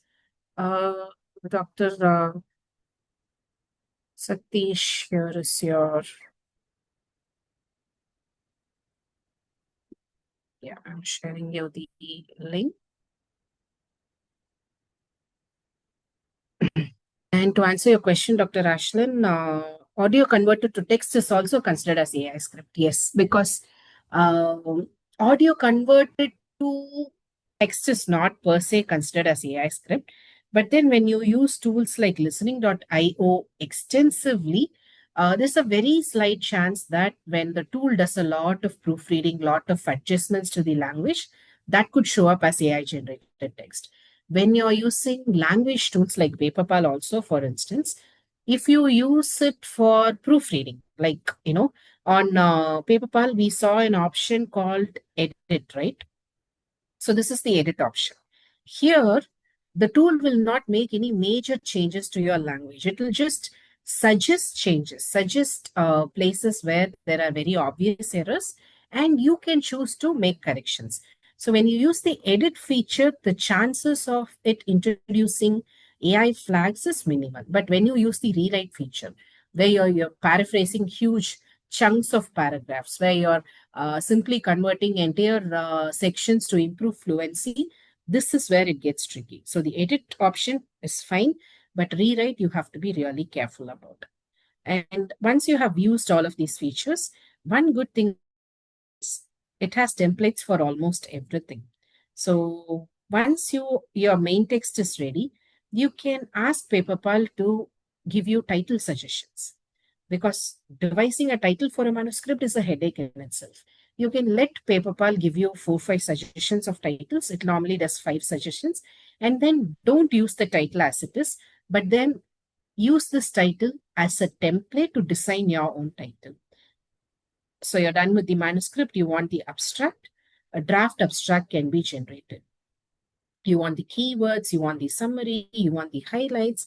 Paperpal has a solution to create all of these different sections for your manuscript. Yeah.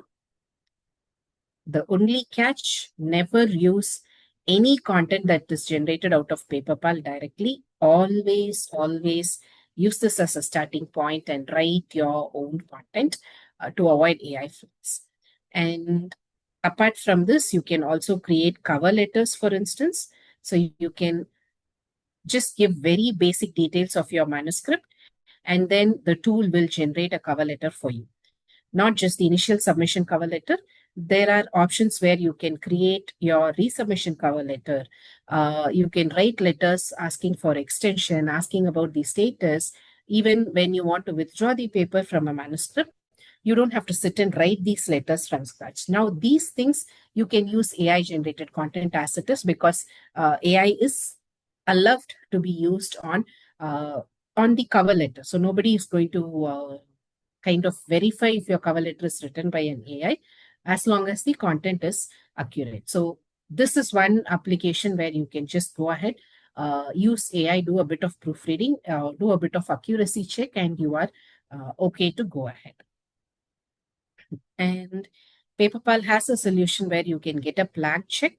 This was powered by Turnitin. I believe it is still, but it is not the full library of Turnitin, which means you will still have to go for your institutional Turnitin check.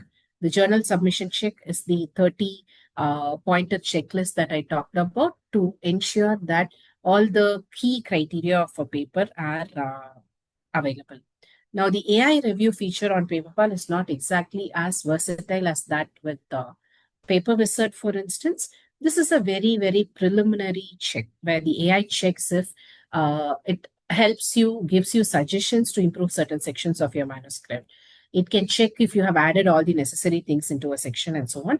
The AI review feature, I am not a huge fan of it on Paperpal right now, because Paper Wizard gives you a much better report than way better report than what Paperpal can achieve at the moment. But going forward, there are always new features that gets added. So maybe it could improve in the future. You never really know. Yeah. So that is Paperpal, the overview of Paperpal. Dr. Jitendra, yes. When you're just talking about technically, you can remove plagiarism using AI by using paraphrasing tools. But the catch is when you use a paraphraser, the output is not plagiarized, but then the output becomes AI generated. So the best way is to take the help of a human editor. That is why we still have jobs. We have not lost our jobs to AI because AI comes with its own set of limitations when it comes to paraphrasing and rewriting. So I would say you should apply a human filter. You should let a human edit. If you want to remove plagiarism, going the AI route is a bit tricky. Yeah. Dr. Ashlin, no. When you do this conversion within a Word document, it is not about where you do it. You can do it in audio pen also. But there must not be too many changes introduced by the AI. If the AI is just doing a true to the voice translation or what do you call it? The transcribing, then it is okay. But when the AI does a lot of proofreading to your content, then it becomes problematic, no matter what platform you're talking.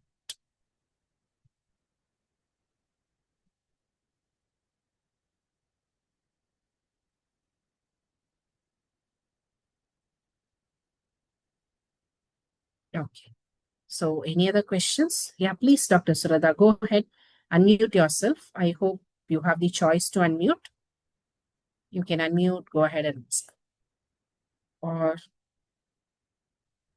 okay, I can ask you to unmute.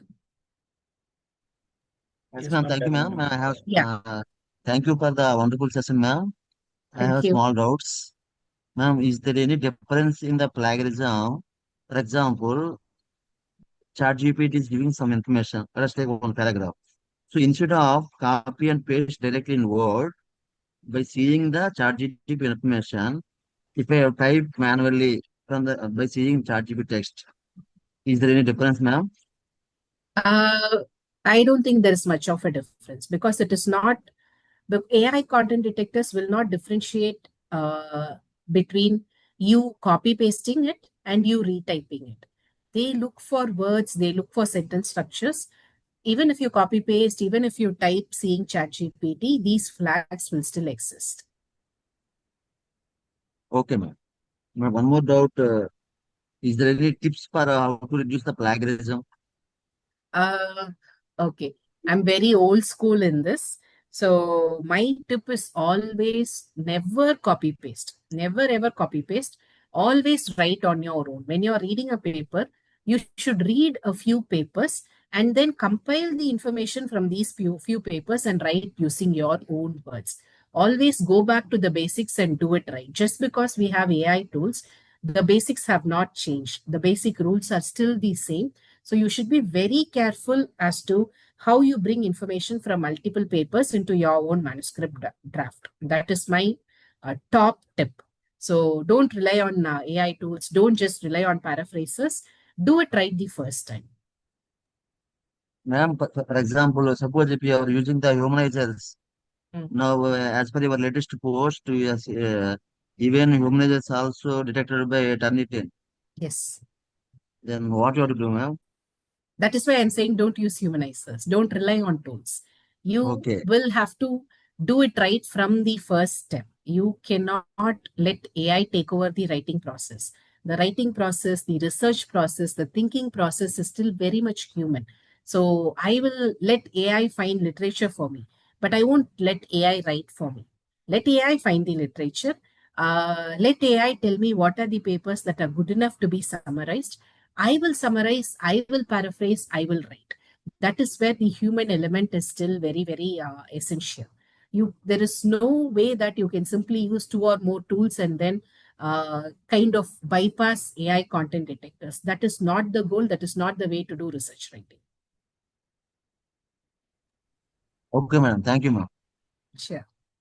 Dr. Jyoti, I'm happy that you enjoyed the second session. I think it was a good decision to not go with another lecture. Instead of following the schedule, we kind of circumvented from the schedule and did something else. And I'm glad you all enjoyed it. Dr. Jitendra, you don't need an AI for plag check. AI plag checks are usually done by Turnitin Authenticate kind of tools. There are AI tools, some of which have AI detectors inbuilt into them. But at the end of the day, I would only trust what comes out of Turnitin, considering that most institutions, most journals either use Turnitin or Authenticate. So I would rather believe their scores. Thank you, Dr. Sandhya. I'm very happy that you enjoyed this session. So you all know where to stay in touch. You all know where to drop questions. So this is not exactly goodbye. Yeah. So if anyone else you want to unmute and ask something, just raise your hand. I'll unmute you.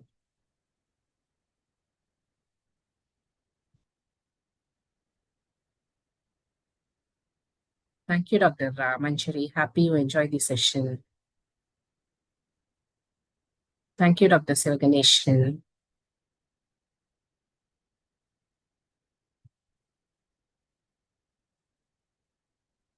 Glad you enjoyed Dr. Pavitra. So if there are no further questions, I would hand over the session back to the organizers. Agent in research. Yeah, Dr. Nikunj, I think AI agents are, all these agentic AI essentially, they will make a huge difference to research. And SciSpace right now has one of the properly built agentic AI. It's still is a they still have a bit of a way to go. It's not that they are perfect, but as agentic AI become more and more prevalent, where do we draw the line? What should be done by humans? What should be done by AI? How do we redefine authorship? Can AI become co-authors? There are a lot of questions. I don't have answers right now. We'll have to really wait and see how this evolves, how policies evolve. But agentic AI will do a lot of good for research. So Dr. Jitendra, if I check my paper and turn it in again by removing words, you can do that. Like, so if your first Turnitin report says there are a lot of AI flags, you can rewrite it and then check it again. That I don't understand the question. You can do that, but what exactly is the question? I'm happy, Dr. Ashlyn, that you had a very productive session today.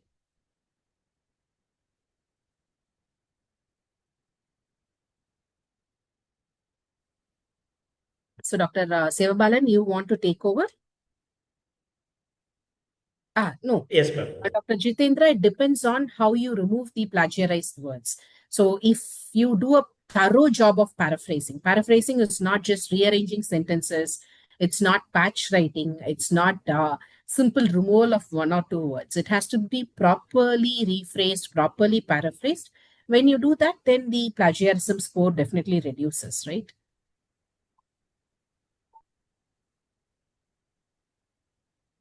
Yeah. So I'm handing it over back to Dr. Sivabalan for the final comments and the final goodbyes for the day. Yes, ma'am. So thank you very much, ma'am. So you know that our of that you are one of the social activities as well as welfare that AI tool experts in all the things. So thank you for valuable suggestion as well as insights. Much more compare than all other people. Yeah, is got more valuable. I'm choosing. Yeah, right now I hope. So anyone of the session from the audience point of view also, very thank you all the people as a host member. Any suggestion means is maybe give some ma'am, especially for that my request is maybe because all other faculty members it may be some the grants oriented like so what I want to me to say is like a grants because everybody's are struggling with that point only. So the grant for that any kind of instruction if you are just given me is much more helpful for us, especially I'm asking faculty oriented ma'am. This is my request. Yeah. Because we cannot do everything within a single session, right? Yes, so ma'am. each of that does take a lot of time. And right now, when it comes to AI for grant writing, I'm a bit skeptical because there are not many academic tools. So when we talk about tools for manuscript writing, most of the tools that I talked about today, they have very good academic backing. All these premier institutions across the world, they approve of using these tools. But when it comes to grant writing, we still don't have many robust tools. And also, grant writing has a very high risk of data privacy intrusion, because on a manuscript, I'll have to, the tool has to take away your entire manuscript for it to become invalid. But in the case of a grant, the prompt you give, the prompt essentially is your core idea of the grant, right? So even if that prompt is taken away, even if there is a data privacy threat for the prompt, it means you could miss out on your novel idea. So for now, I think let us slow down on using AI for grants. Let's not get ahead of ourselves, but you can use all the tools we talked about today for writing the literature review part of your grant, for formulating your research questions and stuff. But I wouldn't use one platform for my entire grant proposal right now. We should wait for some more time before we do that. Okay, ma'am. Okay, ma'am. Thank you. Thank you. From the audience point of view, anybody have some questions? Please be. Yeah, you have some questions, you have some comments. Yes. You can go ahead, unmute yourself or request to be unmuted, and then you can talk. Yes, so ma'am has become much more valuable person. Anybody's have it, maybe let me, and personal mail also, and phone number also I already shared in group. Yeah. So kindly please make a touch with ma'am. So for your further growth, it may be useful for your career growth as well as for academic and as well as research every aspects. So thank you, ma'am, for all Thank the, you. especially for ISTS member, the host member. I'm grateful. Thank you for you, especially for you. I'm choosing. Yeah, I'm completely full-fledged. Your session handling, ma'am. So thank you, ma'am. Thank you so much. So see you all some other time, maybe at your own institutions or a different session. I don't know. And if you're ever in Coimbatore, drop me a text. We can catch up for coffee if I am in Coimbatore and not traveling. Yeah. Yes, ma'am. So, Dr. Sandhya, I think you have the entire detail in the chat box already, but I'll share it once again. Yeah. So you have all the contact details, everything there. Yeah. So thank you. Good night. See you some other time. Yes, ma'am. Thank you, ma'am. Thank you, all of you.